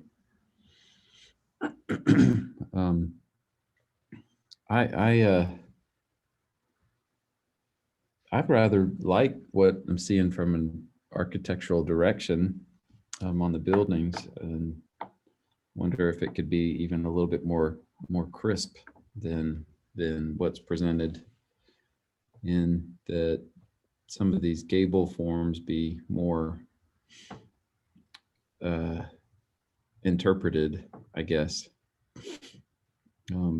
Oftentimes we encourage large multifamily projects to be honest with its mass. And this one is very honest with its mass. In this page 23, building A2 is almost a little intimidating in the way that it's presented, but I wonder if it's almost like hotel-like, that the space between the gables. I don't know exactly how to address that, but I like the end caps being expressed like they are. I wonder, part of it is on the next rendering called Arrival. Hard to tell in this, the way it's presented here, but you've kind of got the gable form, and then there's an outline of the gable form that goes down, turns vertical. And then on top of that, you have like a traditional fascia. And to me, the traditional fascia seems a little extra. But like I said, I think, and then the next one, building B1, if we can kind of flip to that one, building B, yeah, this one. You know, we're so close to just breaking this building up. We practically are. We've got that breezeway with the stairwell in it, and we've essentially just mirrored the mass left to right. And I kind of appreciate Dinos's perspective on making these buildings smaller. You've already got the break, and you're already building 2 exterior walls. You could have some more freedom with the massing, even if one of these wings were mirrored so that it's flat gable, instead of gable, flat gable. Might give that impression of more building, more buildings. So I think, like, from a floor plan perspective, you're already broken up, but we've chosen to make the massing so much alike that you can't tell that it's really 2 different buildings. So I guess what I'm saying is I think I appreciate the idea of it being two structures, of breaking it up, which I think will help. And maybe it's in terms of the site feeling rigid, and I'm trying to find the site plan again. If you were to have some more flexibility in the buildings moving in and out rather than just being on the same plane, you might achieve some of that organicness without manipulating the site greatly. I still think you need to manipulate the drives, but I think having more building forms more or less lined up would help give some of that relief in the site plan. And you've got the flexibility, it looks like, in these longer units by virtue of the open breezeway. So I think taking that and pushing that idea a little bit further would help in a lot of ways. But I applaud the effort of keeping the architecture honest and being, the mass is what the mass is. And I'd encourage you to kind of hold on to that, but take some of these suggestions that we've said to make it better. And again, it might be a minority here, but I think that that clubhouse entry is really intriguing. Maybe it's underwhelming because the proportions could be slightly improved, the scale and proportion. I'm looking at the other arrival perspective. Wait, sorry to make you go back and forth. Yeah. It's not traditional and it's like welcome front door, here's a lot of glass, but it's intriguing in its simplicity. And like, I don't know, I think there's something kind of to it other than the scale and the proportion of the gable presented. There's something nice about the simplicity and the purity of form. Well, I mean, I don't think I disagree. I'm sorry, Dinos. No, go ahead, Andy. I'm not so, I think the building is quite intriguing in that I just think from a site point of view, there's no real welcome. Agree. And I think I'm sitting here thinking, of course, going back to years of presenting the DRB and thinking about some of past comments, and I think something with these very long views and there's in an earlier era, I guess we all developed catchphrases after a while. But an architect from an earlier era, his comment was always, that there's no payoff at the end of these long vistas and these long views. And I think if you look at the site plan, there's a lot of that occurring. There's kind of these dead vistas at the end of these very long parking aisles. And there's no payoff, nothing to look at the end of them. And I'm not saying that every one of them has to terminate into something, but something that gives the site, some wayfinding, some way around that, and being able to make some connection, and as Jeff said, some sense of some intuitive navigation. I think that's missing in this. Is one of the things, as Jeff says, we're reacting in this plan to that it's just missing. And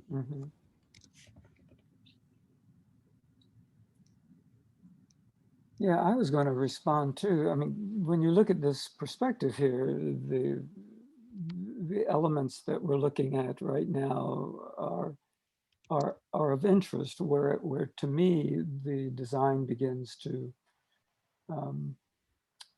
weaken is when you get into the long elevations and begin to translate those, and utilizing the idea of the piazza as an example of those long elevations. That this is picking up a very interesting, obviously, the piazza on Ace, which would typically be on the south side, and the manner in which the very thin Charleston house would be, but then it's lost when you get to the big building. And that's why I was hoping that my comment might provide some freedom to the applicant to explore other contextual issues associated with what might even be more representative in the area. And I think that one of the strengths of this perspective right here is that it shows a really strong relationship between the horizontal and the vertical. But when I look at the site plan overall, I lose that sense of infusion between the two. And it just, I think breaking the buildings up more so would be a huge asset. And not just with the exterior stairwell. One of the things on one of the facades you show is a security gate. That needs a lot of evolution, obviously, as far as a fence and security gate, but that's something for ongoing evolution. I'm just, I don't know, I just feel like there are elements here that we've seen before that we've probably discussed in great detail that could benefit from some of those prior dialogues and discussion.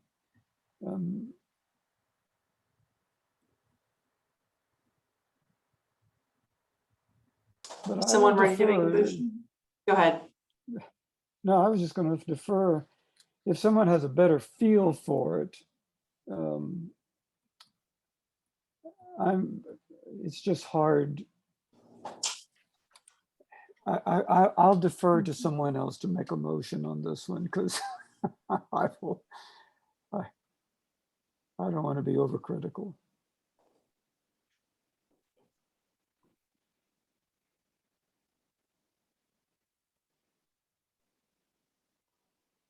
Jeff, Andy?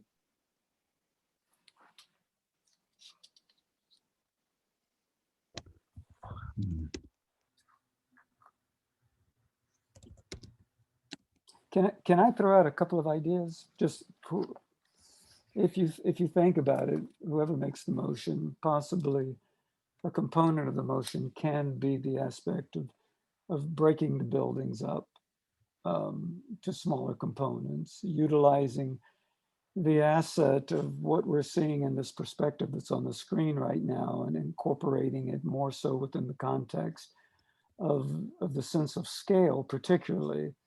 Eliminate the long balconies and begin to break that facade vertically as opposed to a long, and I don't say this critically, but a long barrack type sense that the building begins to break in a more scalable manner. And that there's I agree with you, Dinos. Needs to just be integrated within the context of bringing the site more into those breaks so that it's working both inside and outside in terms of the manner that it all is working. Are we Well, currently in also- board discussion right now? Are we in We are, board Kristen. discussion? Okay. Yeah. So number 11 kind of says a lot of that the long buildings to have, more hyphen and break. Mm-hmm. Side view. So I'm going to take a stab at a motion and we can see if this is where we want to go. I'm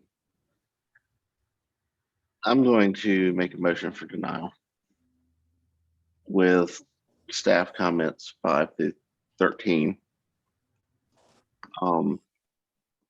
Board comments to, as Dina said, break up these buildings both horizontally and vertically to integrate the site more into the buildings to create a better scale into the site, and to hopefully give the design team some more flexibility in addressing the site. Sorry, could you repeat that, Andy? I did not get all of that. Oh, come on now, Erica. I don't fast, remember but these not things that as I fast. say them. I'd break up buildings horizontally and vertically to create a better To- scale into the site, but I think I missed something in between. Better scalability to the site and to provide hopefully the design team more flexibility in addressing this site.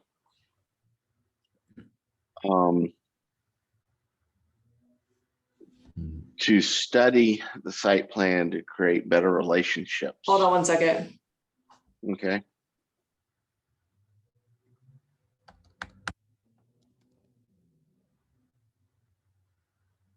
Sorry, is to create a better scale into the site and to provide the design team with more flexibility in the site design or within the site. Yes.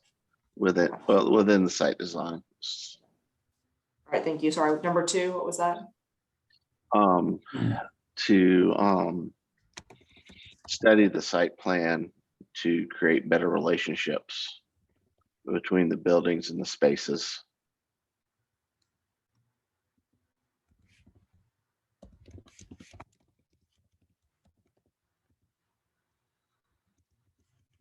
And to study bringing termination to some of these vistas and long views.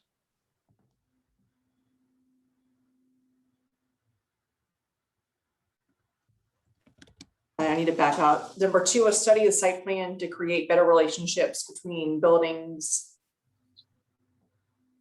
Buildings and spaces on the site. And spaces on the site. Well, really better to create better relationships amongst the elements of the site, including the building and open spaces, I think is what I'm trying to say. And then number 3 was study bringing terminations to the vistas and long views.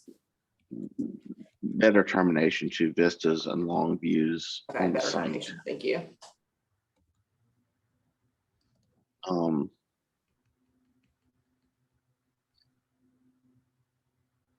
I think that's the comments I had.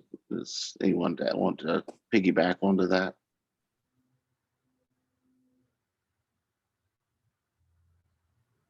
Okay, so we have a motion for denial with staff comment 13 and board comments.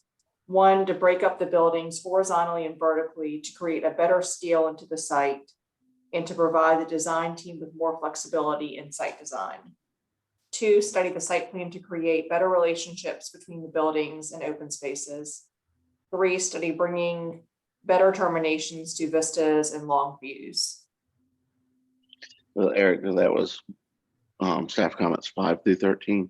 Oh, sorry, thank you. I'll amend the motion to include staff comments 5 through 13.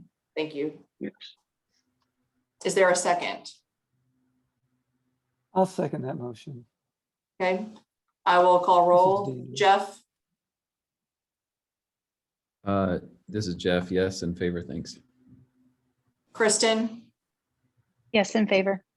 and for the record, Dino seconded the motion. And then myself, yes, in favor.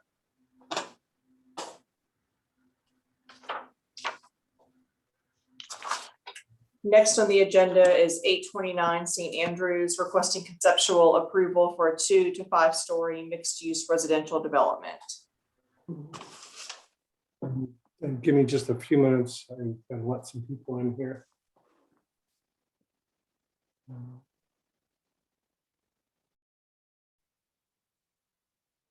Would you, Madam Chair, would you mind a 2-minute break? Sure, we will recess for 2 minutes.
All right, we're ready to get started back. Yes, I'm back. Thank you. Thank you, yes. David, you ready? Sorry, I'm just getting back. No problem. Okay. All right, so moving on to agenda item number 3, again, 829 St. Andrews, requesting conceptual approval for a 2 to 5 story mixed use residential development. Okay, I've got no context for this since we've seen it before. But Nathan, you can jump right in. Yeah, David, and go ahead and go to the next slide. Good evening, Nathan Schutte with McMillan Pasden Smith. I'm also joined tonight with Michael Harper with Grambling Development, as well as the landscape and civil team from Thomas and Hutton. I'm going to try to keep my comments fairly efficient, Madam Chair. I'm going to do my best to stay to 10 minutes. We did submit with our application for this review some fairly detailed written comments in response to board as well as staff comments from our previous submittals. With that, I'm going to focus on the design refinements and the elements of the design that has evolved based on our conversation, and where you might find specific details in the review, as there's the presentation portion at the beginning as well as the technical portion of the submittal. Next slide, please. Landscape has progressed significantly since you've last seen it, and you'll find their information organized in the set on sheets L1.1 to L1.5. You'll see it in a way organized by area, with the active and retail areas along St. Andrews, this Chase Street corridor as it evolves onto Ackerman Park, the advancement of the design of the transition of the project from Ackerman Park into the site, as well as to what is planned south here and the neighborhood. I will point out as well some conversations in our past related to heights, elevations. There's a 3-foot elevation change from Ackerman Park down to St. Andrews, and the renderings as well as the civil and landscape information reflect the coordination of that change and how we're addressing the slopes and grading to get into all of the building entrances as we navigate that across the site. Next slide, please. The overall program has not changed. We're still active retail uses along St. Andrews Boulevard. We do transition to ground level retail as we enter the site along Chase Street, or enter the site along Chase Street, and I said ground level retail, or ground level residences. In the light blue as we transition in along Chase Street, our residential leasing office, as well as really the front door for the residences there, kind of mid-block at Chase Street. We'll see some detailed views of that and the remaining residential around the site. We've included a couple of additional dimensions on here. You'll see sections in a minute to talk about the relationships of the building down to the ground plane and out to the edges of the project. But there's a few key details on, or key dimensions on the sheet that might be useful. As you move up the building, the program has not changed. David, go ahead and go to the next slide. It's all residential on levels 2 through 5 through the remainder of the project. Actually, go ahead and go 2 slides, David. The landscape team has worked closely with the architecture team to really extend the space of the project from the inside out, the vertical plane of the buildings down to the ground and out. Included in this package are these section renderings as well as the large renderings of the site plans themselves. Across the frontage along St. Andrews, we do have a landscape verge, and that building, as we've looked at before, does vary in its setback there from anywhere from 11 feet to 14 feet. We're really excited about that space. The space is created in the center of the project, and you'll see that in perspective in a minute. Next slide, please. Many of the design refinements are subtle. There was some fairly specific feedback in the last conversation, and then there was some other kind of, why don't you take a minute and study? We focus primarily on the hierarchy of the building elements here on St. Andrews. Particular emphasis and not distracting ourselves from the emphasis on the active engagement along the street, those building elements, those building forms. You'll see in the detailed package comparative elevations there. We've got them included as overalls.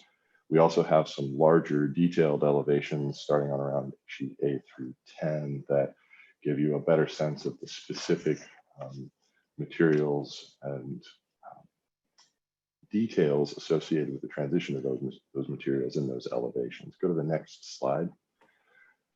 Kind of a big idea here was back to the hierarchy of elements and the competition between the foreground of the buildings along St. Andrews and the background of the larger forms.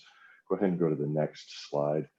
We have diminished the presence of the top of the building and simplified the upper form greatly. We did not actually eliminate any materials. Rather, as I mentioned, we eliminated sort of the quantity of transitions and use of those materials to create a more uniform and consistent legibility to the project itself. The top of the building, which you see here, actually participates in various treatments to the top of the building, all maintaining the same profile as it touches the sky in a diminished way. And that was very purposeful, and I think has been very successful in its application throughout the project. But then go to the next slide. Where possible, elements have been refined to lighten as they move up the building. So now we don't see anything dark or ominous over the top, whether that's a shade structure or even just, again, the way the materials touch the sky in a background nature. Go ahead and go to the next slide. And so, albeit in many ways subtle, there's been quite a number of design changes, ranging from, again, material transitions to advancement of bay windows and rooftop elements and structures, all manifest towards a place that will layer and provide focus and emphasis on the people space that we want to embrace. Next slide, please. Again, we transition to the residences on the ground. Here, closest to St. Andrews, we're the most concerned about the active nature of St. Andrews and those residents who live here. And we've layered that. Landscape team has done a wonderful job of providing a variety as well as and sort of an animated landscape design that layers and provides some separation from the public realm into the private realm of those residences. Go ahead and go to the next slide. That is a little more active in its visual appearance. You can see that from the previous submittal on the left to the submittal on the right. The space is roughly the same, but I think the layering, the sense of space, and the playfulness within the landscape design has matured very nicely. Next slide. This particular comparison shows, again, a number of the subtle changes that we made and how they manifest themselves, along with a couple of more significant design moves. We no longer have brick that extends above the fourth floor or fourth level anywhere on the project. And parapet detailing, that sort of diminutive nature of it as it transitions to the sky and touches the sky, is carried around. So it's not in competition with anything anymore. And it allows the recesses and the massing of the building to read plainly.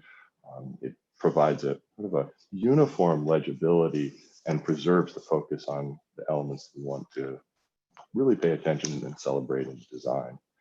I'd like to go to the next slide. Again, I'm going to do this fairly quickly. You can see how some of those, again, refinements translate down to the rest of the building. We're preserving and more consistently applying use of brick. We've eliminated some of the dark materials off the top of the building, and really enhance what's happening down and around the street level. Go to the next slide. I think this large image probably gives you the most detail into how the top of the building is being detailed, the layering and the facades, and the sense of space that it creates within itself. Very much like the introduction, and we've preserved the introduction of the larger sort of entry move here for the residences, a la what's happening on St. Andrews, and it's working quite well. We've continued to explore the membrane we're proposing for this sort of stretched fabric. It's really a fantastic piece product. It's by Sergei Ferrari. We'll have a lot more detail of that in a preliminary submittal, but we're excited about its ability to transmit light, present itself as a canvas, and very in function, it's very similar to a stretch canvas, and really had a playful context, and the exploration into the actual content of this imagery should be a lot of fun over the next phases of the design. Next slide. The project moves down to the park, and here it's a little more consistent. This is a quieter element of probably one of the quietest edges of the project. It comes down and turns the corner into the park itself. There is some on-street parking in the overall design here, help keep the project relatively human in its engagement. Go to the next slide. You'll see the advancement of the landscape evident in the renderings as the building turns the corner, starts to move down into the park, and the transition from the park into the project. Next slide. This is an overall plan of these edges and the layering of these edges, the courtyard and the privacy we'd like to maintain in the courtyard, while balancing that with sort of the visual access both into the courtyard from the park, but also from the courtyard back out to the park, the landscape in and around these areas. Next slide.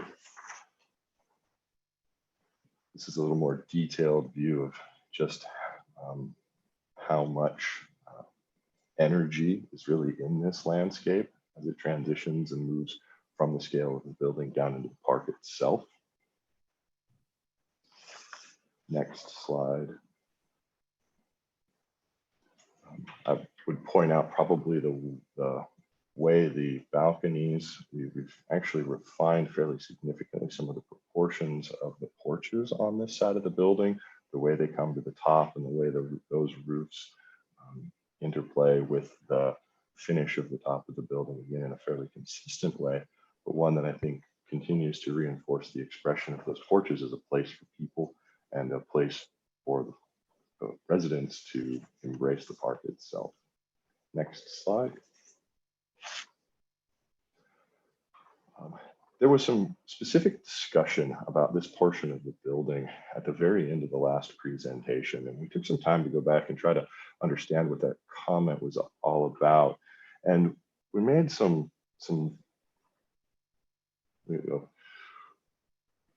we applied some of our original thinking to the overall shape and legibility of these elements. We wanted to keep them calm, consistent.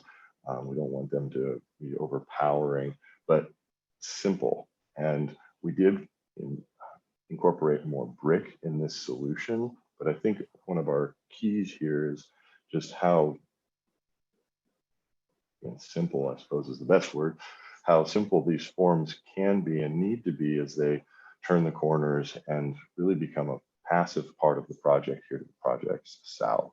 So in its consistent treatment, its detailed use of materials, and really just trying to complete the project in a cohesive way without, while maintaining the quality of what the project's doing on all of its sides. So I did that very quickly. If you want to go to the last slide, David. I did that very quickly. There's a lot of detailed information in the set. We're happy to answer questions, talk more specifically about design decisions and maybe some of the subtle things that are evident in the renderings or may not be. And look forward to the discussion and working with this board to come back for preliminary approval. With that, thank you. Thank you, Nathan. All right, so that was not quite 14 minutes. So we'll have that same amount of time roughly for public comments. I'll start on, sorry, now it is time for board questions and then we will get into public comments. Are there any questions from the board? This is Dinos. Just had, and Nathan, thank you so much. And thank you for the ongoing evolution. I had one question for you, and I noticed as I went through the civil drawings on, David, can you go to C1.3?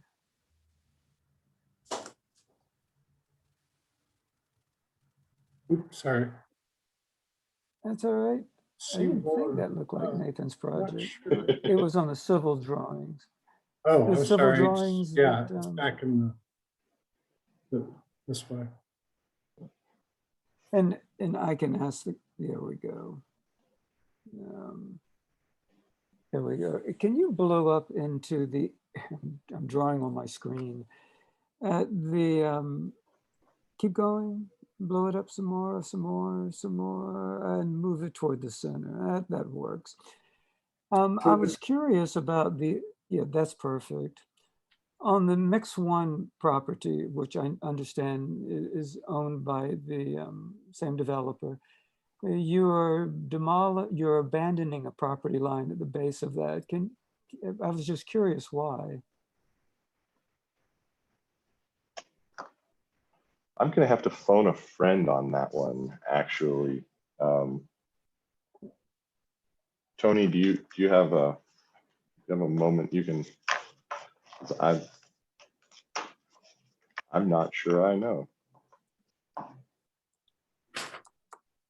It was just when I saw it, I was just curious. I didn't know if it was for anything specifically dealing with this project, but it did seem it just caught my eye. I can No. Oh, okay. I can answer the question. It's Michael Harper. You know, all of these properties were separate parcels that we have assembled over time, and I did get a text from Tony that he's would like to be in the meeting, but hasn't that hadn't been admitted. But all of these were separate parcels that we assembled over time, and they're all zoned general commercial. They're all zoned at 26.4 units of residential density per acre. And so that is another parcel that we own that potentially could be, that property line could be abandoned, and it could be folded into the overall assemblage, which would add some density to the apartment site. But it's not necessary. That has not been done yet. And quite frankly, I don't know for a fact that we will do that. And I don't know that we need to do that. So that is probably just an old site plan that we had at a time when we were talking about doing it, but it's not necessary to the program. Okay, thank you. I was, again, just a curiosity aspect. If I could interrupt for a second, this is David Meeks. If you could ask Tony what he used to log in with, because his name's not on the list. Okay. If he called in on a phone number and didn't supply me with the phone number, then I have no way of knowing how to let him in. Okay. I will do that. He should be a pro at this. While we're waiting on Tony, I had a couple of questions. I know that there were some unresolved items on Fire Lane. Has that been resolved, and where does that stand? And same thing for any refuse collection. I know that was a topic of discussion as well at some of our previous meetings. So I'll address that. I got that one. So working backwards, you actually square in the middle of the screen right now, you actually see the service areas underneath the ramp, relatively near the entrance to the garage. We've got it tucked around the corner under the ramp of the garage. So services, trash, etc., will all occupy that space. You may see also in another one of the project plans, the service corridor at the back of the retail. That information is in there now, as well as even some information on, because there was even some technical questions about exhaust hoods and that routing. So that's in the set on in the technical portion of the architecture. Related to the proposed fire access road, we continue to work very closely with the city and their staff on coordinating that. That is, you can see it noted here along the edge of the drawing. We are moving forward with that and choreographing the details of confirming that that happens the way that we intend for it to happen. So at this point, it's a function of design and process with the city to finalize that as we move forward through TRC. Got it. Thank you. Nathan, you had mentioned also a tabletop crosswalk. So yes, if you slide back to that would, it's probably most visible in the slide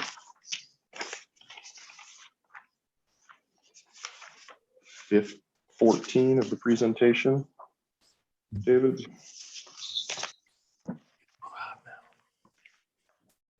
So there's a tabletop quad. So you see the main entrance right there that'll take you up to the rooftop. So there's a small tabletop connecting from the island across. We do expect some of the people who visit this retail and this project to park in the parking lot, and try to be very deliberate about giving them a safe and well-designed way to get across that drive aisle.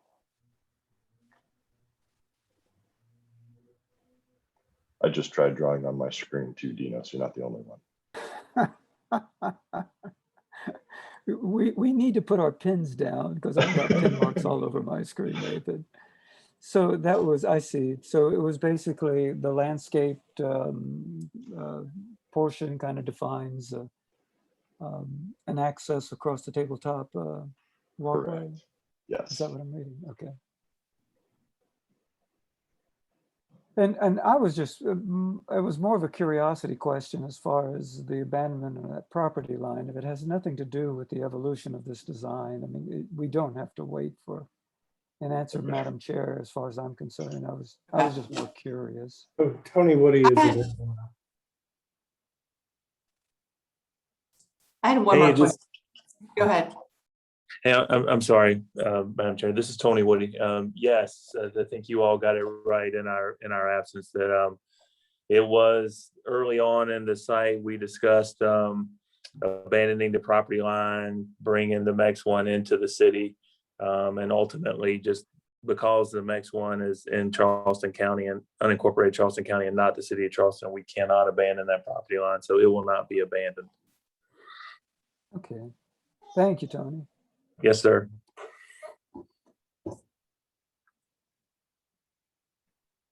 I had one more question. How were the sidewalk and pathway widths determined? They seem to vary throughout the site plan, between 4 and 6 feet, it seems mostly. Could you talk through the thought process there?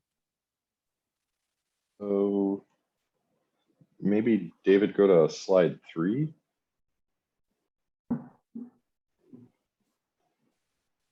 And granted, this is a more graphical representation, Erica, and not the technical one. So I think the intent of the design was to create as active and a fluid people space as possible along St. Andrews. So where we expected more people, you'll see broader sidewalks and more hardscape. We use more of a planter scenario and other kinds of site furnishings along that area. The initial portion of Chase Street, I do believe, is a slightly wider sidewalk until we get to the building's, I'll say, residential front door there, adjacent to the garage entry drive. I think from there, most of our walks are a little bit narrower because frankly, we don't expect as much people traffic, particularly the public, to use them. And John might have more detailed response to that, but I generally believe that's the way it's organized. Madam Chair, are you talking about the difference in the width of the sidewalks that come from the units as opposed to the width of the sidewalk that's parallel in Chase Street?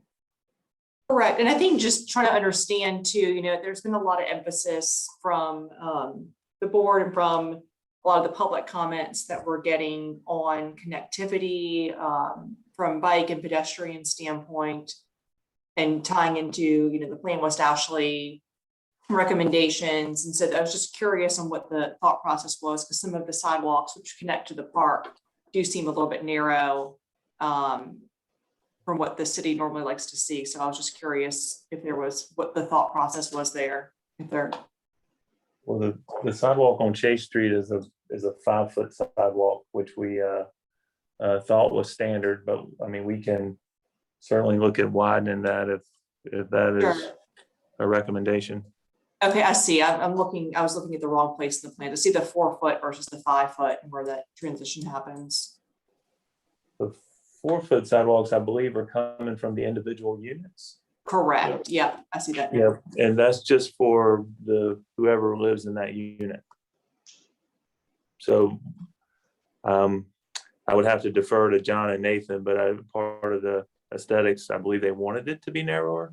Yeah, we were trying to create kind of balance between the private realm of those little patios and the public nature of the sidewalk. So we just didn't expect, yeah. Thank you. Any other questions from the board? Well, to kind of couple on that, if we go to the technical documents and look at L1.1 and some of the other L sheets, you can start to see the sidewalks and diagram. Yeah, and I think the last time we had talked about this application, we had a lot of question about what happens along St. Andrews and specific to the relationship between the building face and the curb.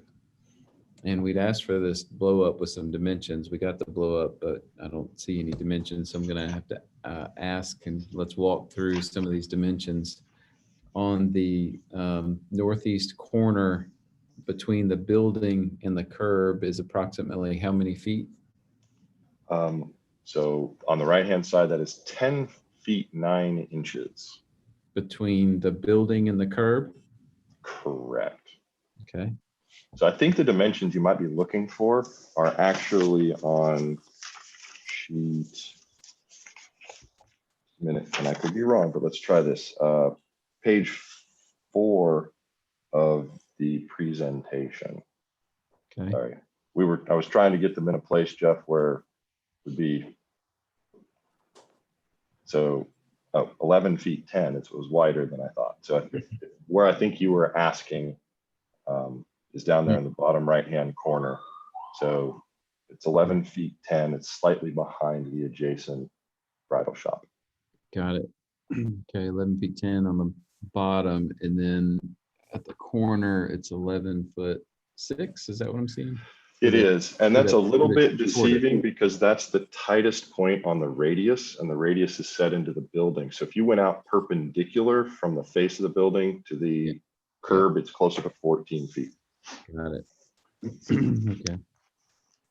And on that 11 foot 10 zone down the bottom right here, that the verge is about how wide? It is 4 feet. Yep, and that's, yep, it's 4 feet. Got it. And okay. And that is consistent. Okay, got it. Just along St. Andrews, and there's no verge and along Chase, which is whatever. Got it. Correct. All right. So that would make that sidewalk on that, and on this plan, on the lower right plan, that would make the sidewalk how wide? From the face of the building, not quite 8 feet. So it'd be 7 feet 10. Okay, right, because you got 11, 10 minus 4 feet. Right. And then it looks like there's some planted areas. If I go back to L11, there's some planted areas. So the continuous sidewalk looks to be a little bit less than that. The continuous sidewalk looks to be 3 to 4 feet less than that. So it might be like a 4 or 5 foot walk is what I'm seeing. And that would be, like I said, L11. Draw on page 35. You want me to go there, Jeff? Well, I think it'd be helpful, yeah. Which page? I'm sorry. Page 35, sheet L11. It's in the technical document. Key bongo. Oh, yep, there you go. So if you kind of zoom into that top right corner, we've established that from the building face to the edge of the curb is 11 foot 10. There's a 4 foot verge that makes to the edge of the sidewalk to the corner, 7 foot 10. And if you zoom in a little bit more, you'll see some more planting areas there. I'm just trying to understand what I'm seeing. That's all, Nathan. That's fine. This is It's about 5 feet, Jeff, outside of the planting areas Got at it. the tightest point. Got it. About a 5-foot walk connecting. Okay, great. All right.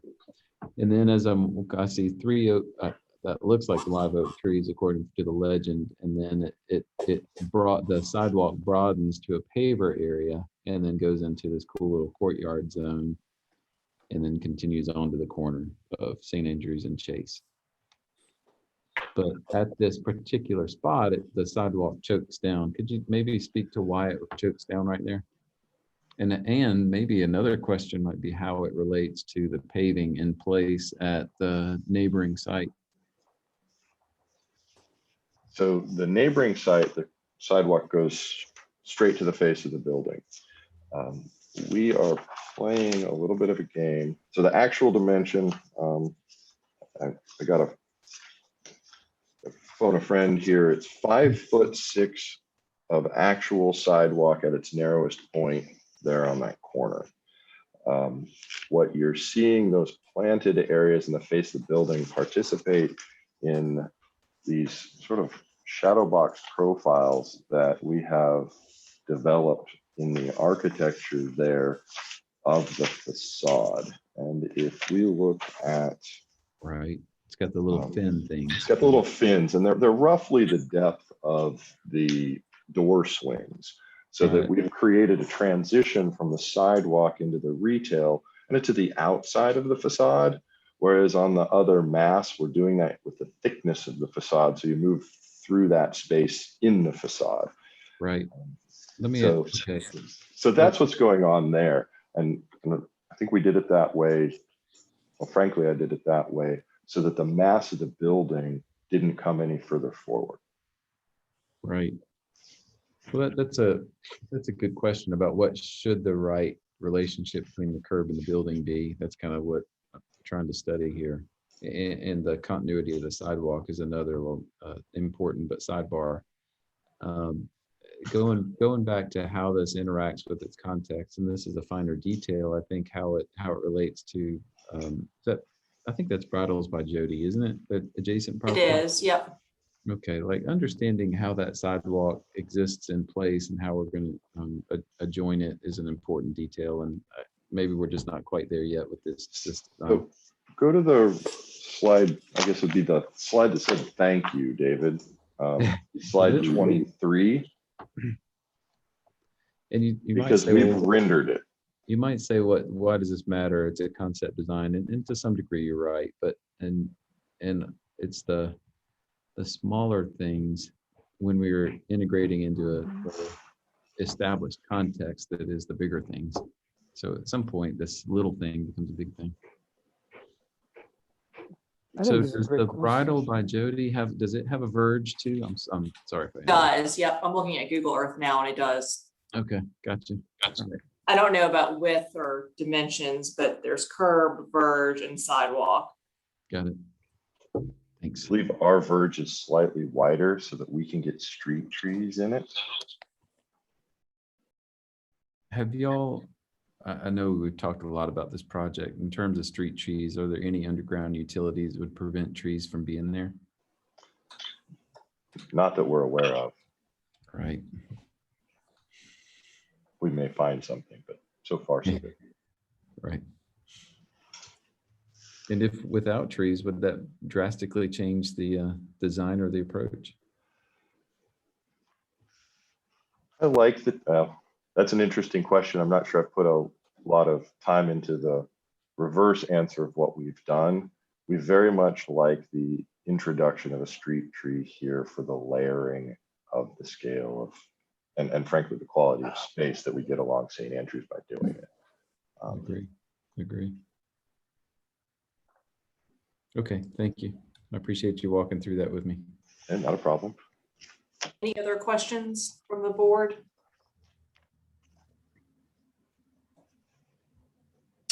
With none, we will move on to the public comment period. I'm going to start by reading the letters that were received from the public. That way, when the members that are registered to speak, if what they were planning to say has already been said, if you could just echo those remarks, that would be great. So the first letter is from Donna Jacobs. Good evening to the board. I spoke in January and March when this project was previously shown. At both of those meetings, I pointed out that the redevelopment of the Ryan site has immense potential to showcase what revitalization can mean for West Ashley. Plain West Ashley spoke to the importance of mixed use when commercial sites and major intersections were considered for redevelopment. It is imperative that this project reflects the highest and best for the area. With that, I'm happy to see a continued improvement to the design for the site. I do believe the architectural conversation between St. Andrews Boulevard, Ackerman Park, Chase Street, and the neighborhood has become more unique and respectful. I know that the board, with all its expertise, will continue to refine the necessary details in this matter as the project moves forward through the process. I also see that the architectural design along St. Andrews Boulevard is much more exciting and increases the opportunity for a very active engagement with the pedestrian. I just want to make sure that the illustrated larger sidewalk is reflected in those specific details of the design. Connectivity is critical along this area to the neighborhood, to the next phase in the site, and to West Ashley Bikeway. A pedestrian-friendly design in front of the site is paramount. In addition, the rooftop spaces shown should be designed in such a way to minimize any noise and lighting issues to the neighborhood of Avondale, as well as the new residents of the project. Since you are the experts at reading the technical documents, I would like to point out several practical considerations of the design in hopes that you assure they are addressed, because the devil's in the details, even at the conceptual level. Lighting within the parking structure and along the project should provide safety for the residents and users and in no way intrude on the park or the Avondale residents. On page 16 of the presentation, building B entrance from Chase Street is illustrated and doesn't appear to be adequate for service trucks, garbage recycling, commercial goods delivery. Diagram A101 illustrates some service access, but not completely. Details appear to be incomplete on this diagram. The creative minds of architects can add details to not only the building, but to the support infrastructure of fire emergency vehicles, moving trucks, loading areas, trash recycling disposal areas, etc. The conversation of form and function is always critical. I've asked these questions before in prior meetings and hope the applicant will address these formally for the board. Service can be attractively hidden and yet still fully functional. Chase Street and St. Andrews should not become the default for these service activities. All of these and maybe a few other infrastructure considerations should be carefully reviewed in order that properties along Avondale Avenue not be needed for these purposes. Next is from Charlie Smith. Dear board, the recent modifications to the DRB proposal have been improved overall project significantly, but there are still significant concerns regarding connectivity and how the proposed buildings will otherwise relate to the street, sidewalks, and neighborhoods. We should also be concerned about how the first phase will ultimately relate to the second phase of development, that these will affect Sycamore Avenue and St. Andrews intersection and residents of Maryville. To be sure the people who come with it can safely move about on our streets and sidewalks, that connectivity with our existing neighborhoods is optimized. He is asking that the application be deferred until these connectivity issues are sufficiently addressed. Once the project receives conceptual approval from DRB, the ship will have sailed in terms of our ability to modify the project. And waiting to the project reaching TRC to ensure that there is appropriate connectivity is too late for the public to raise any red flags. Once we have allowed the project to be pushed right up to the current placement of existing sidewalks and allowed for vehicular parking between bike lanes and sidewalks, there's no way to ever keep cyclists safe from car doors and careless drivers or to adapt to expected growth. Next is from Diane Hamilton. She talks about traffic, which is not in our purview. And so then she states that she's lived in this community her entire life. In addition, she's the immediate past president of the Maryville Ashleyville Neighborhood Association. The quality of life as well as the safety of citizens are important to her. Next is from Cynthia Bledsoe, 1281 Camerton Street. She's glad there is a redevelopment plan for the property, but she's opposed to an open-ended 2 to 5 story use. 2 or 3 story buildings are acceptable at 5 stories is much higher than the current streetscape and out of scale for the street, and nearby storage building is 4 stories and dominates the street. An additional close by building of this size would dramatically alter this road and make suburban West Ashley feel all too urban. We have another submittal from Mr. Mark Bell at 45 Sycamore Avenue.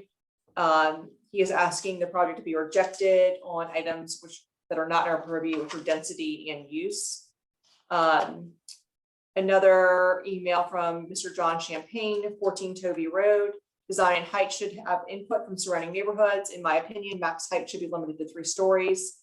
Concerns over materials allowed and increased traffic and height need to be addressed with the residents of surrounding neighborhoods. An email from Ashton Finley, supporting of density of the site. The hulking mass fronting St. Andrews is out of scale with lower roof lines and the beauty of grand trees in West Ashley.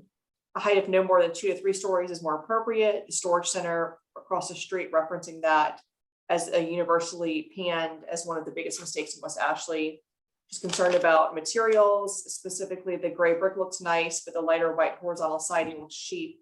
Metal railings and balconies and flat windows also look very cheap. And the site deserves the highest quality design and materials. A correspondence from Heather Hall, 14 Toby Road. She would like to comment that she feels the new development should be a max of 3 stories. Also referencing the storage building across the street that is an eyesore. She opposes anything over 3 stories. Oh, God, big cat. A submittal from Bridget Lussier. She has requested to speak, so I will add her if she's on here to the speaking list. If she's not on, I can read her letter, but she did say otherwise. An email from Jenny Ulbrich that she is not opposed to the development of the multi-use spaces. However, she objects to the minimal setback of the buildings from St. Andrews. It appears from the rendering that there is space for a few trees and a sidewalk. The type of build up to the sidewalk approach to new construction presently plaguing the Charleston area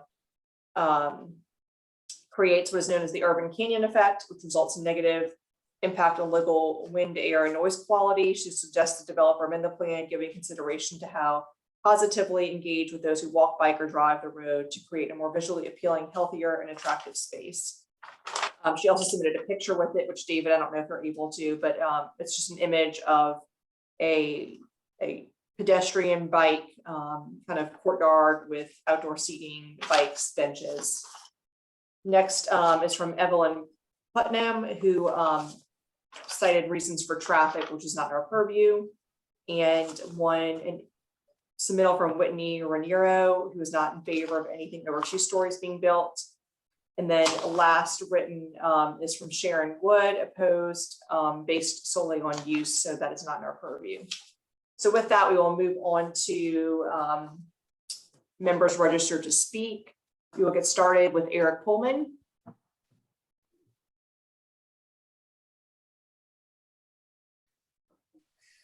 Good evening, board members. Sorry about that. I had not hit the mute button correctly.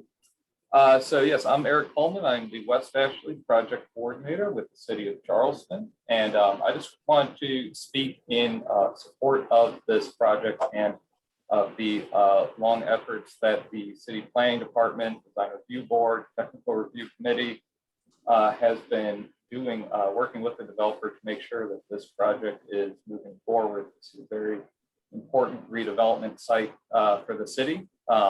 We have been working very closely with Bramlin Brothers and with McMillan Paston and Thompson Putnam to make sure that this is going to be a top flight, top tier redevelopment for West Ashley. We're very pleased with the direction that you guys have, all you board members have given for the project.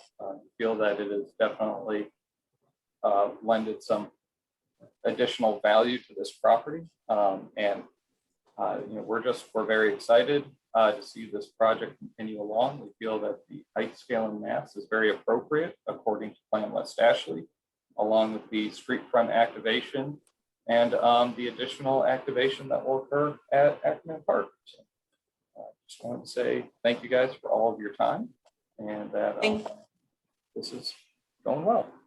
Thank you, Eric. Councilmember Shade.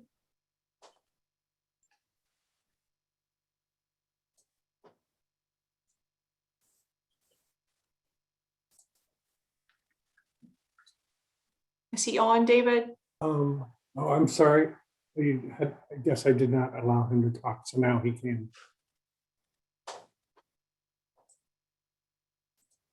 Councilman Shade? I'm here, but my video is not working. It's okay. All right. So anyhow, again, thank you, board members, for your very meticulous review of this project. I think I lost count of the number of times we've been before you on this. To echo a little bit about what you've heard from the public comment points and from what Mr. Pullman just mentioned, this is a particular concern to the city because we want to see this area revitalized. It is a sore eyesore as it exists right now. We do have our West Ashley Farmers Market behind this building and additional plans for the redevelopment of the dog park and the farmers market and the connectivity issues that y'all have heard raised by other folks as well. In addition, the county is working on redesigning the intersection of Sycamore and St. Andrews. I say that with the backdrop because this is the premier project that is going to be tested as to how this fits into Plan West Ashley. And there are several people who have got major concerns regarding this. I appreciate how the applicant has made several adjustments to the comments that y'all have raised on it. But I would also just remind you to pay attention to those comments as you decide whether or not this passed the muster that y'all have been asking about them. The connectivity from the back of the building to Sycamore Street is still of a concern to us, but I know that we can iron out some of those issues as well as this thing goes through the other review process. Thanks for listening to me, and I appreciate all the comments that my fellow citizens and neighborhood association presidents have weighed in on this. Thank you. Thank you, council member. Next is Katie Zimmerman. Hi, all. Thank you for the opportunity to speak. My name is Katie Zimmerman, and I'm speaking as both the executive director of Charleston Moves and also as a neighbor living behind this property. As you all have heard me mention before, it's important to ensure that the frontage along St. Andrews Boulevard includes a wide multi-use path. The reason why I bring this up at DRB is because you all have direct purview over the building's location and massing, which will affect how much room is available for a multi-use path. And also you all require walkways to be identified for your review. A 10-foot multi-use path is recommended in Plan West Ashley for the St. Andrews Boulevard corridor along this side of the street, and for good reason. Otherwise, shepherding people on bikes into the existing on-street bike lane between the parked cars that are shown in the drawings and motorists moving at least 45 miles per hour is a recipe for disaster. As someone who has been biking this corridor twice a day for 14 years, the current situation is already tenuous. There will only be more people biking here as they are attracted to this redevelopment project, as well as heading to the new bike ped bridge over the Ashley. A multi-use path along this parcel would connect directly to the multi-use path project underway by Charleston County that will go from Sycamore Avenue to the Maryville Bikeway entrance. For this development in particular at 829 St. Andrews, 10 feet wide may not be enough given the applicant's desire for outdoor dining within the space. So I ask that the DRB consider a request to shift the buildings back enough to provide at least what is detailed in the recommended cross-section for St. Andrews Boulevard in Plan West Ashley. That's space for at least a 10-foot path beyond the width needed for outdoor dining, at least 3 feet of buffer space, and whatever extra space is needed for addressing curb, gutter, and other issues. Again, all that is per the proposed cross-section that's outlined in the St. Andrews Boulevard plan in Plan West Ashley. Thank you. Thank you, Katie. We are starting to run out of time for public comment. So if we could keep the next few brief. Mr. James Ward. Yes, thank you. Can you hear me? We can, thank you. Yes, I'm speaking as a resident in the neighborhood, as a landscape architect, and also as a professor in planning at the college. Generally, I'm in favor of this denser development. Appreciate the use of the parking garage to avoid surface parking. I think that's a real plus. We need to recognize, just as Katie was saying, we're setting an important precedent for St. Andrews here for both bike and pedestrian. And since we are giving up a slice of the park, we should be getting some consideration here. The verge, rather than a more typical urban street tree detail along St. Andrews, seems to be out of keeping, although with the urban nature of the architecture. A greater urban articulation of the sidewalk and bikeway seems appropriate in keeping with what we're trying to do.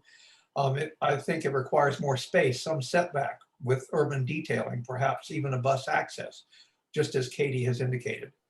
The architecture is simple, but on St. Andrews, it seems a bit massive to me and out of sync with the more vernacular architecture of the area, a bit like Halsey Museum downtown.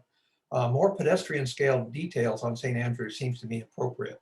The further development of Chase Street to include moving the trees to the sidewalk since they are too close to the building in the area close to the park, not in the forward area, with a typical street tree approach is another urban element we can bring.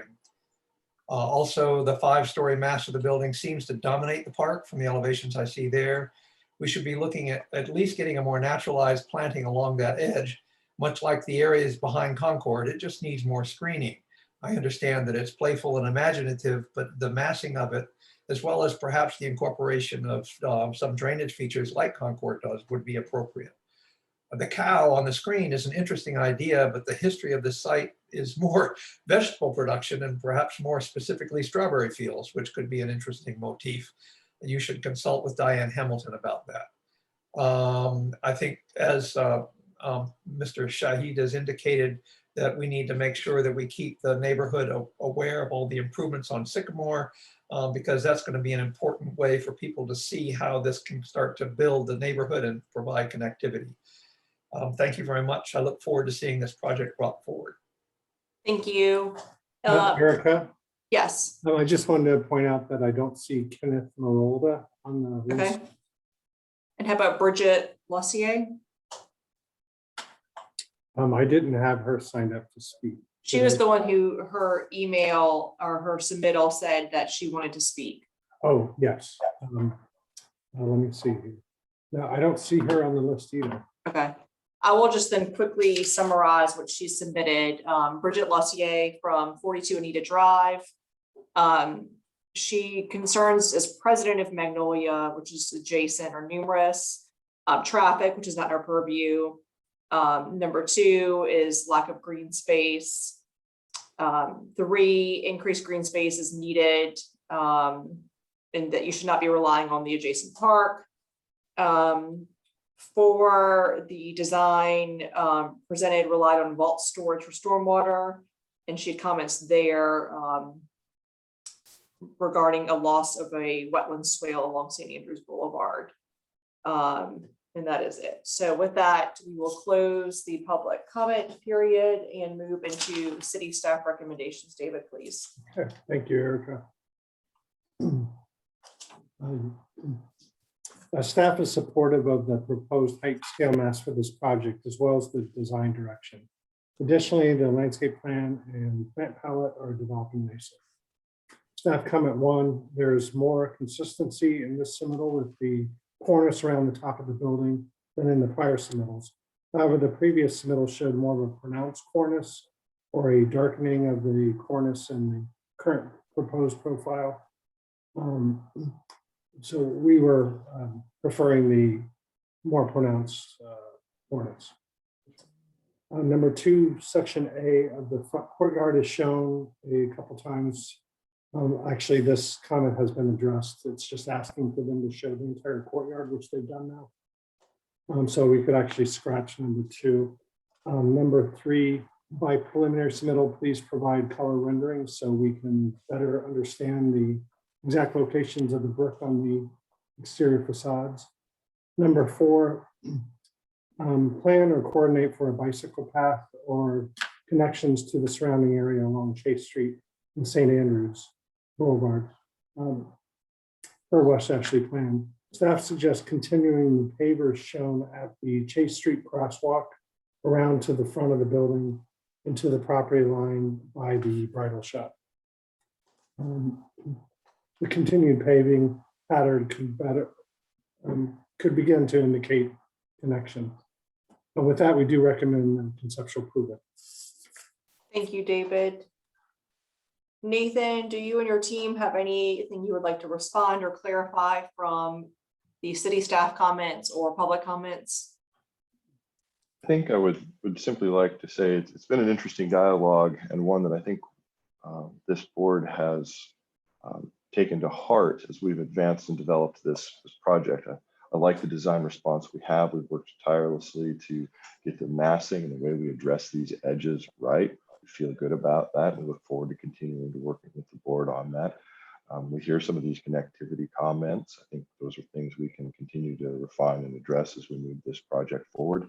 And in the end, we're excited about the energy that this project has potential to bring to this part of West Ashley and really enhance through the presence of people, this entire area.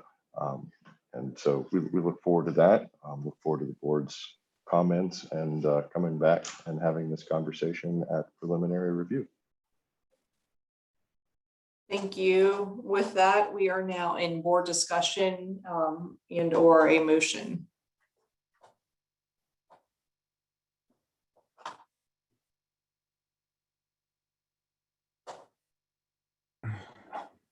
Well, this is Dinos.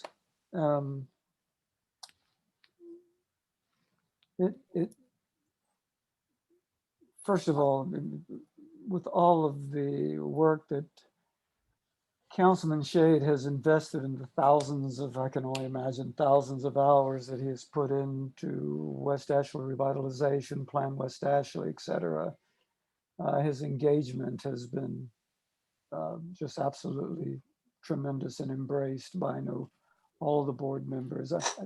James and Katie both brought up excellent points, which is where I think, and Jeff, you tell me if I'm wrong here, but it sounded like where you were going with a lot of your dialogue with regards to the setback of the building, or at least the amount of the path width.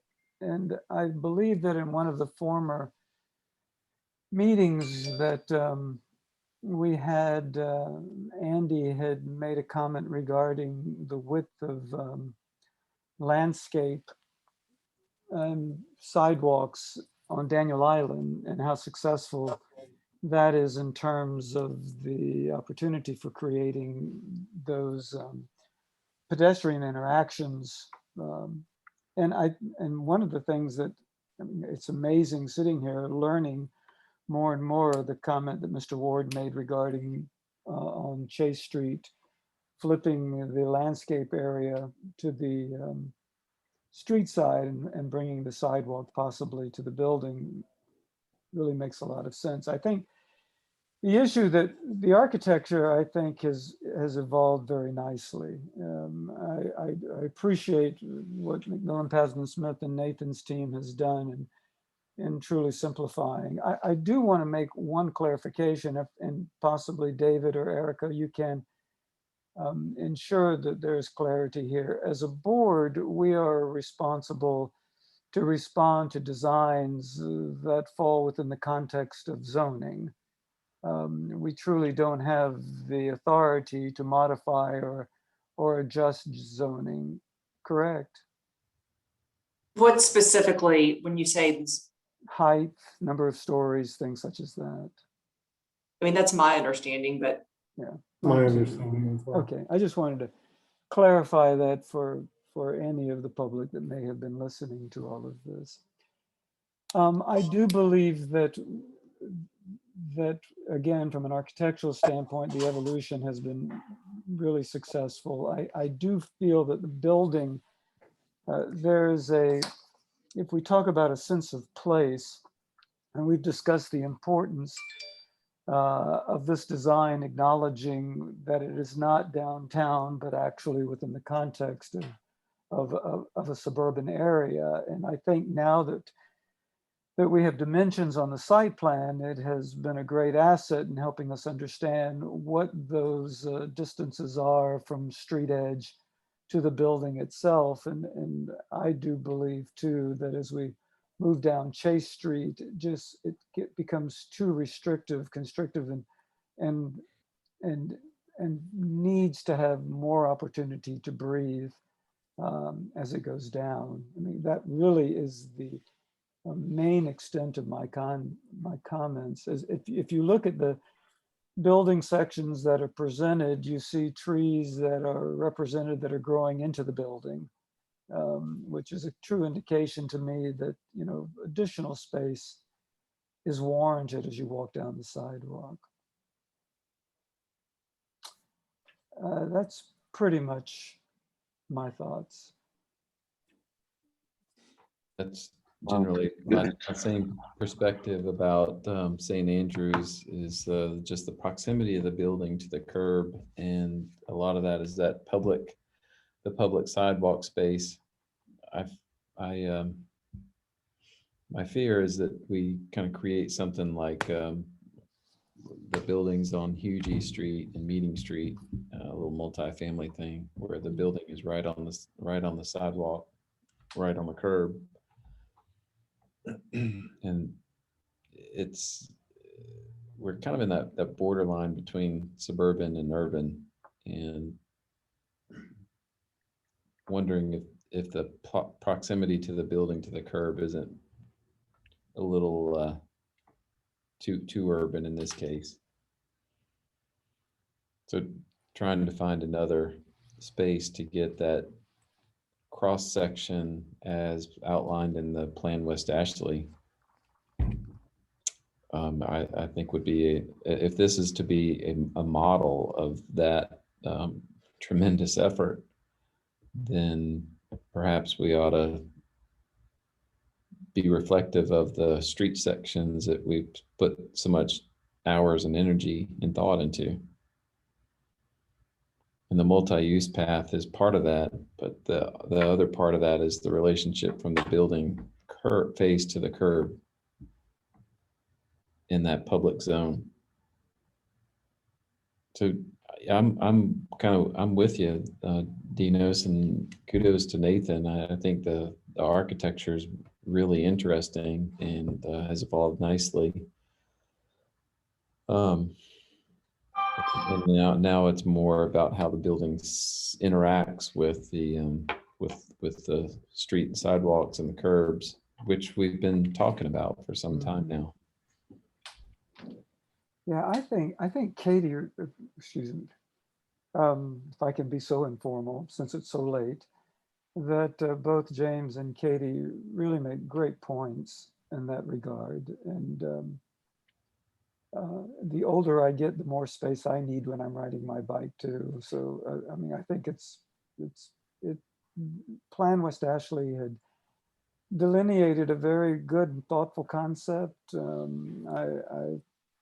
I see no reason as a board that we should not comply and apply those terms directly to all of the development that's going in over here.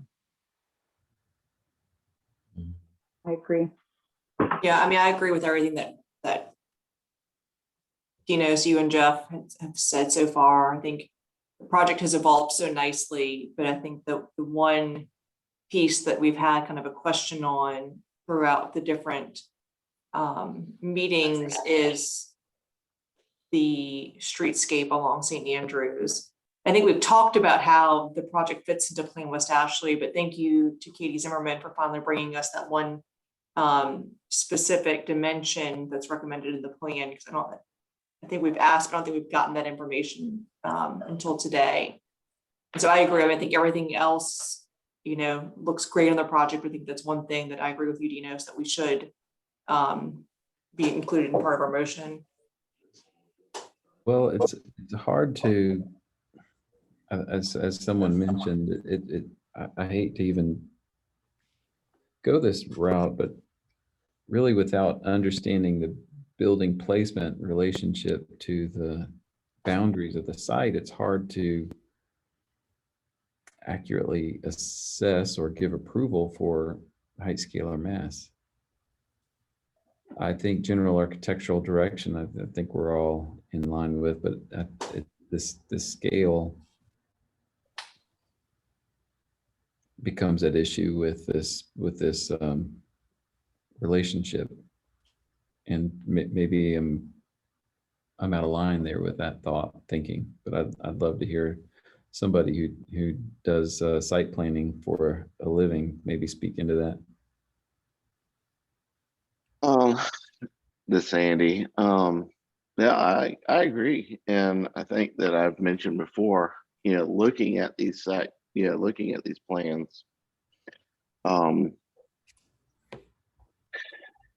it's always kind of axiomatic that if something seems small on a plan, when you get out there in real life, it's going to be even smaller. I think these spaces we're talking about, the best comment I can make about them is claustrophobic. I think that all of the things going.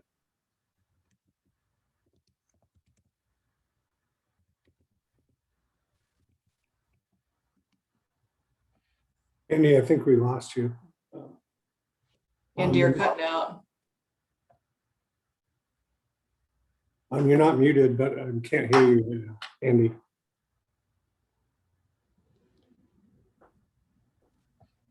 Andy, we can't hear you.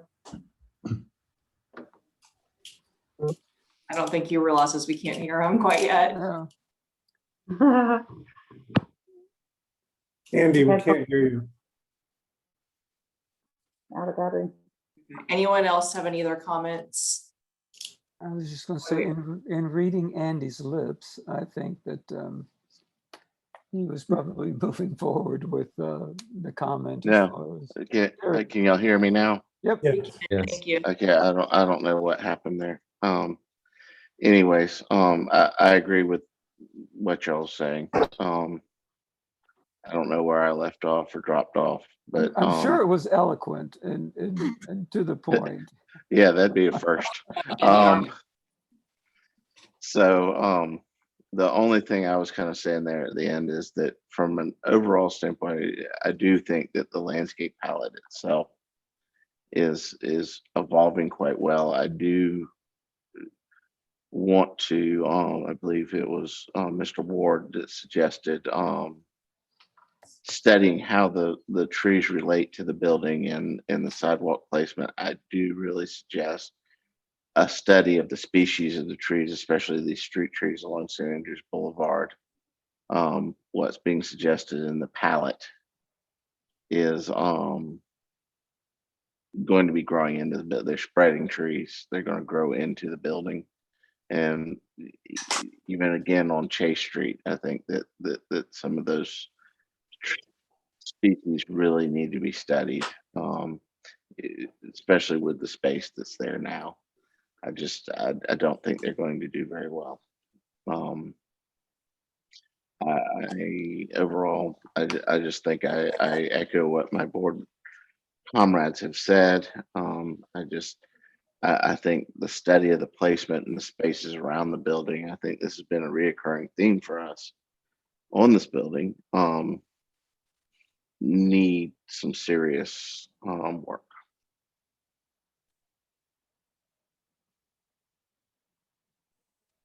Also, I just wanted to say that Jeff brought up a really good comment about the trees on St. Andrews, whether the utilities underneath the street would even allow for those trees to exist there.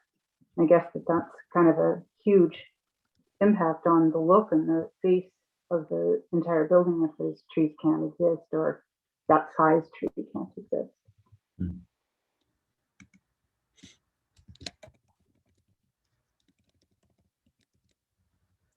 I have a comment.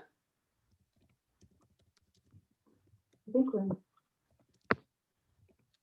Was that Mr. Harper? It is. If we're speaking with us being in board discussion, if there's anything that we're stating that is inaccurate, you're welcome to speak, but otherwise, unfortunately, with just procedural, we're not able to receive feedback otherwise. So I'd like to speak to a potential inaccuracy. Perfect. Okay, thank you.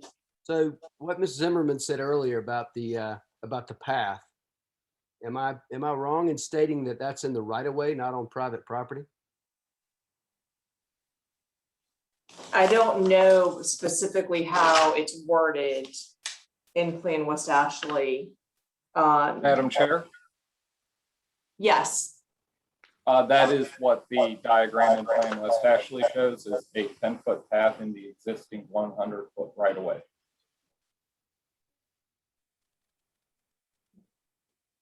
Okay, does that right of way, what is currently shown with parking and bike lanes? Correct. Okay. So I'd like to finish my point too, if I may. Pardon, what was that? I said I'd like to finish my point if I may. Okay. So that's, if Mr. Pullman's correct, that's in a right of way. That's not on private property.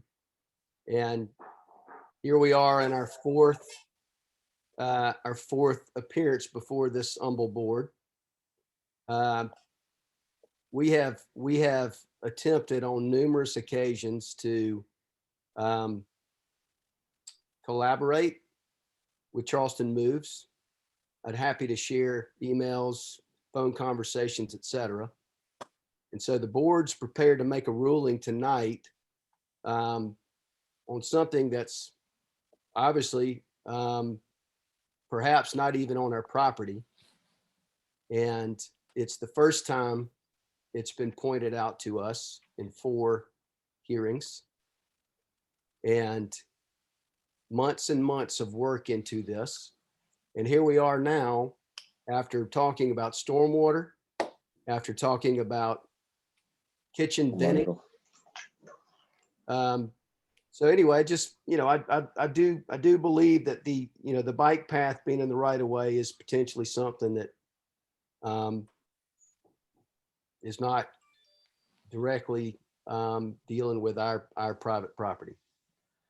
Understood. And thank you, Eric, for clarifying that as well. I'm sure the board knows, but Eric's on staff with the city on the West Ashley. I forget exactly what your title is, Eric, but on the West Ashley revitalization staff person. Is that a fair statement? That's a good job description. Yes, ma'am. Okay, thank you. All right, back to board discussion. Yeah, may I, in all fairness to the board, I mean, we received dimensions. We know that the first 2 applications were denied. The third one was deferred, and now we have asked for, we received dimensions on the site plan. And I don't know if this is so much an issue dealing necessarily with the right of way. And again, my fellow board members may disagree, but I think this is an architectural and site planning comments that we're making, not necessarily throwing the responsibility back to the city, but the sense as the building. And we have said this before, I know in other meetings, that the building has been hugging the street very closely. And the idea that we can correct the issues now as we go forward, and as I think as Councilman Shade commented, that this is going to be the precedence and set the model for everything forthcoming, and it's so close. There is just some more tweaking, and I'm not advocating a deferral or an approval at this point in time. I'm just simply saying that as a design element, getting some more space in there is between the curb and the building would be a great asset to this project.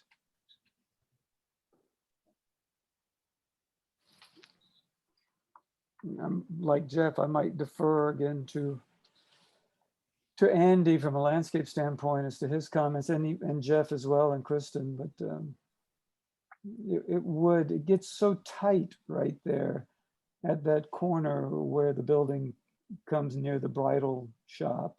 And then again, as you venture backwards toward Ackerman Park, it gets so tight back there.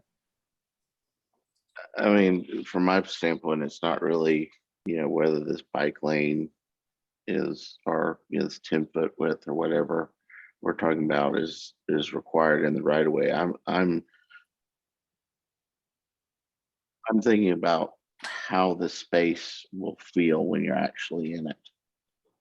And it's going to feel like this building's trying to push you out into St. Andrews Boulevard. With the height and mass of this building, you're in, you can look along the front of it, there's nothing that brings that building down to the scale of a person.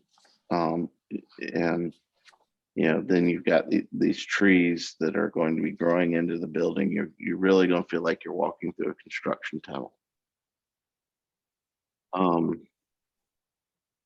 And I do think this is something we have discussed in previous meetings. And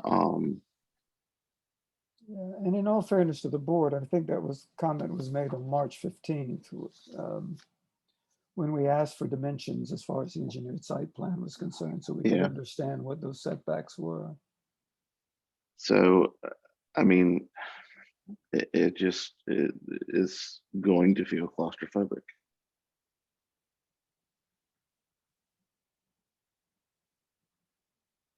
What do you recommend?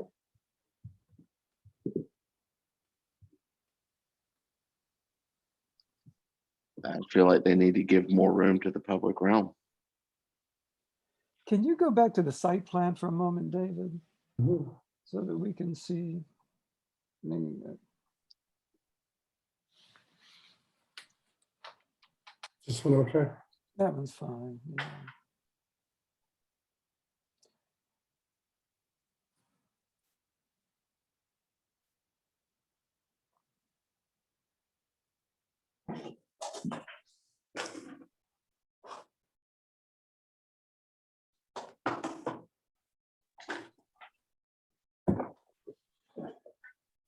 Nathan, may I ask you a question? Madam Chair, may I ask the applicant a question?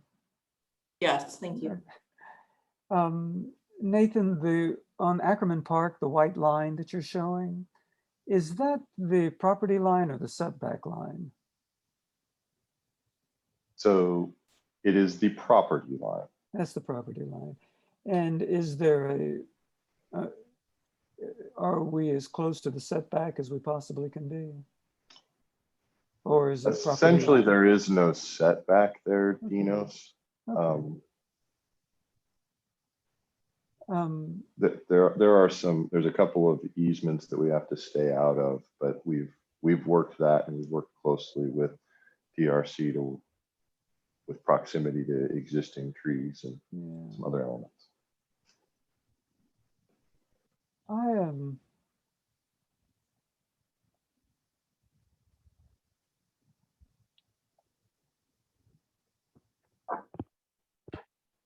And when you go to the corner of Chase on the north, I guess maybe that's the northwest corner up there of the building.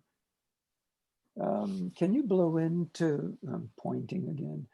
Can you blow into the corner of the proposed structure right at Chase Street where it makes the turn towards Sycamore? David, thank you, my friend.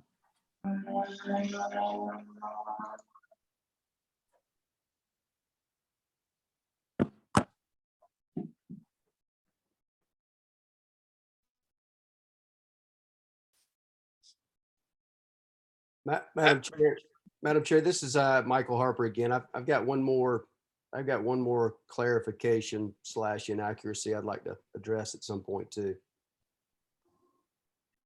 Dina, so do you want to finish your thought first, or are we No, okay? that's Mr. Harper can go forward. I was just looking. Thank you. Go ahead. Well, we're just obviously, our wheels are spinning here on what we're hearing. And I know, we've got a landscape architect commenting on a few things, but it looks like in the West Ashley plan, there are a couple of different recommendations for walkways. One of them is a 5-foot walkway for Plan West Ashley. So just wanted to point that out to the board.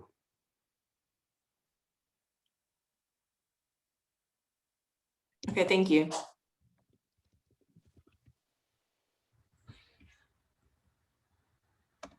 Enos, do you have any other questions or thoughts? No, I think I've probably expressed everything to the greatest extent possible.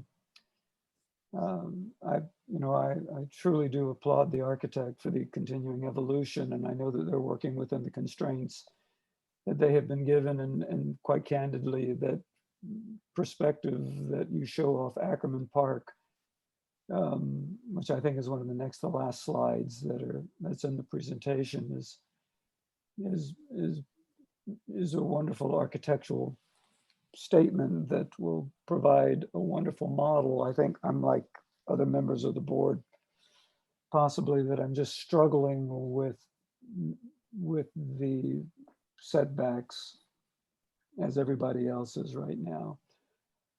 I'm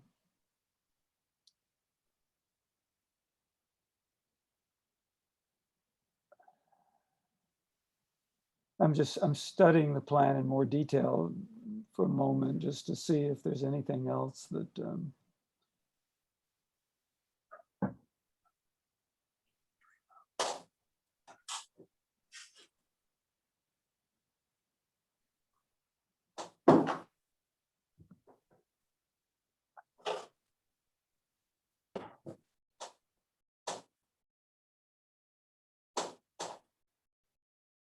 I really have no other comments. I think I'm probably just repeating myself now.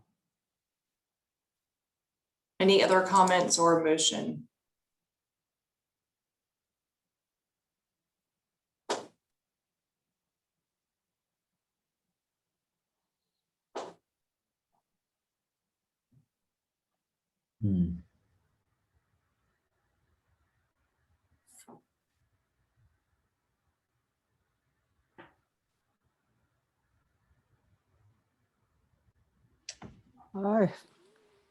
This is tough. Let me see if I can.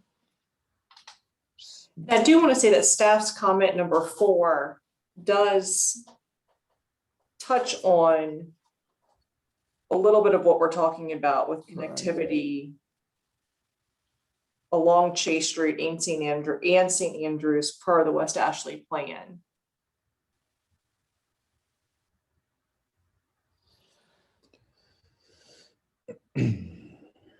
Which we're getting, some different information on. Well, I guess to kind of pick up on what Andy was saying, that if I had my druthers, I would like to see the front of the building pushed back from St. Andrews another 5 or 10 feet. I don't what it just feels a little tight to the street. If there were no other issues in play.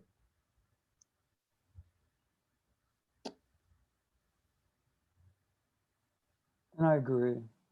I think that that's the key issue right there. I'm just looking at those, and I think everybody is basically, the city has said it. Now, the question I guess that I have is it an issue that warrants a deferral, or is it an issue that is an item under conceptual approval with the demand that we pick up another 5 feet for the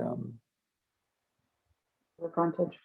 Yeah, for the frontage, for the sidewalk. Especially on the side. Are we still in board discussion? Sorry. We are. Okay, that the side where the bridal part, that seems to be the angle of the building versus the street, just gets very, very tight in there. That would be the biggest benefit to them on that side. Mm-hmm. Would be widened or give another 5 feet. Mm-hmm.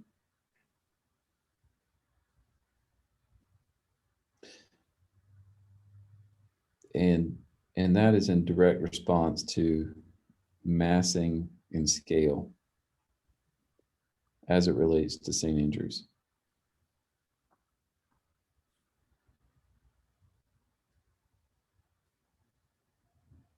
Well, considering that from an architectural standpoint, the building has progressed wonderfully. From a landscape standpoint, overall concept, the project has progressed. Looking at the motion that we had with regards to the deferral a couple of months ago, I think that we are well within our right to now, with the additional information that was requested, to ask that that the building, I guess, let me ask you this, Jeff. We are basically, we want a minimum of 10 feet of a sidewalk. if we already have, what, 5 feet in width? Well, that would satisfy the multimodal sidewalk width, Mhm. 10 feet. So that would be an additional 5.5 feet. Mhm. So I guess I want to pose something to just for the board to see what y'all's thoughts are. If we move for a conceptual approval with board comment that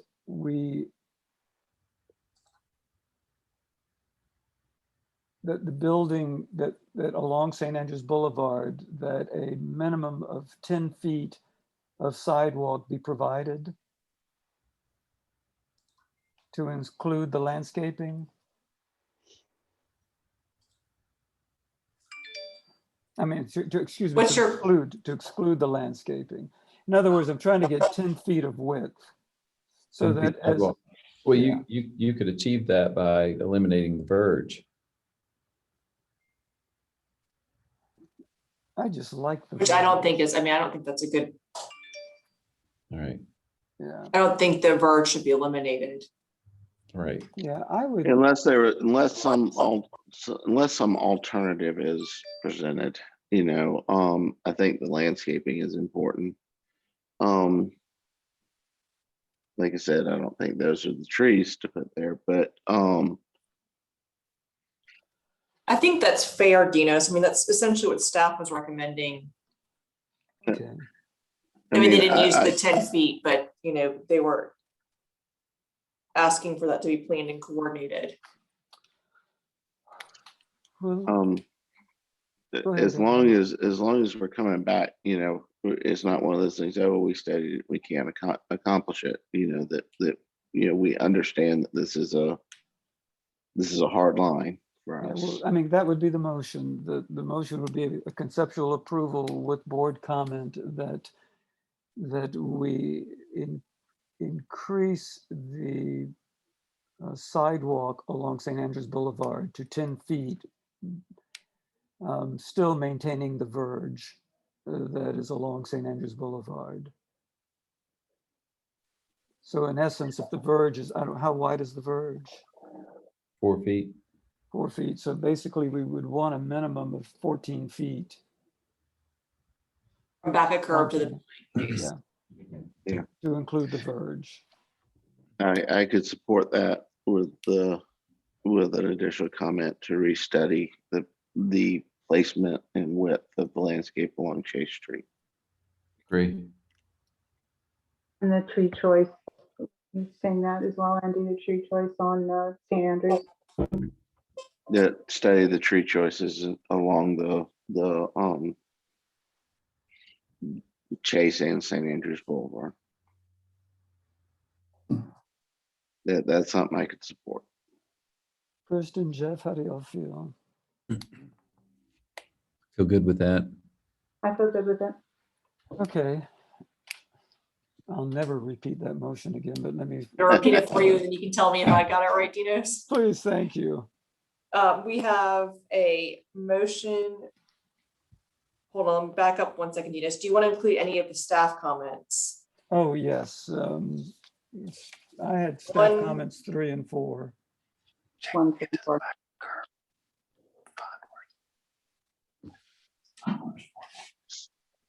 What about 2, Dinos? Oh, I had scratched number 2. Okay, sorry. So David had scratched through that one. That's right. okay, so we have a motion for conceptual approval with staff comments 3 and 4, along with board comments 1, to increase the sidewalk along St. Andrews to 10 feet while still maintaining the 4-foot verge. 2, restudy the placement and width restudy the placement along Chase Street of street trees. Was that right? Well, placement and width of the sidewalk along Chase Street. Thank you, of sidewalk. I missed that part. So number 2 was restudy the placement and width of the sidewalk along Chase Street. And 3, to study the street tree species. Does that Along cover both those? both along St. Andrews and Chase Street. Yeah, and I would assume street trees would cover all the street trees, because those were the two main ones, right?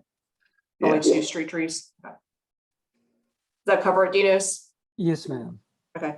And is there a second? This Andy, I'll second. Okay. I will now call roll. Jeff, Jeff in favor. Kristen, In favor? and then I am also yes in favor. Thank you very much. We are now moving on to item number 4, approval of minutes from the May 17th, 2021 meeting. Is there a motion to approve? So moved. Andy Sandy. made the motion. Who, is there a second? Second. Kristen made the second. I'll now call roll. Jeff, In favor. Dinos, Yes, ma'am, in favor. and I am also yes in favor, and we are all through. That was interesting. Are we on recording now? No, we're still live with attendees and recording. Well, thank you, everyone. Thank you. Yes, thank you. Thank you. And to sign off. Have a good night, everyone. Good night. Thank too. you all. Bye-bye. A long one for short.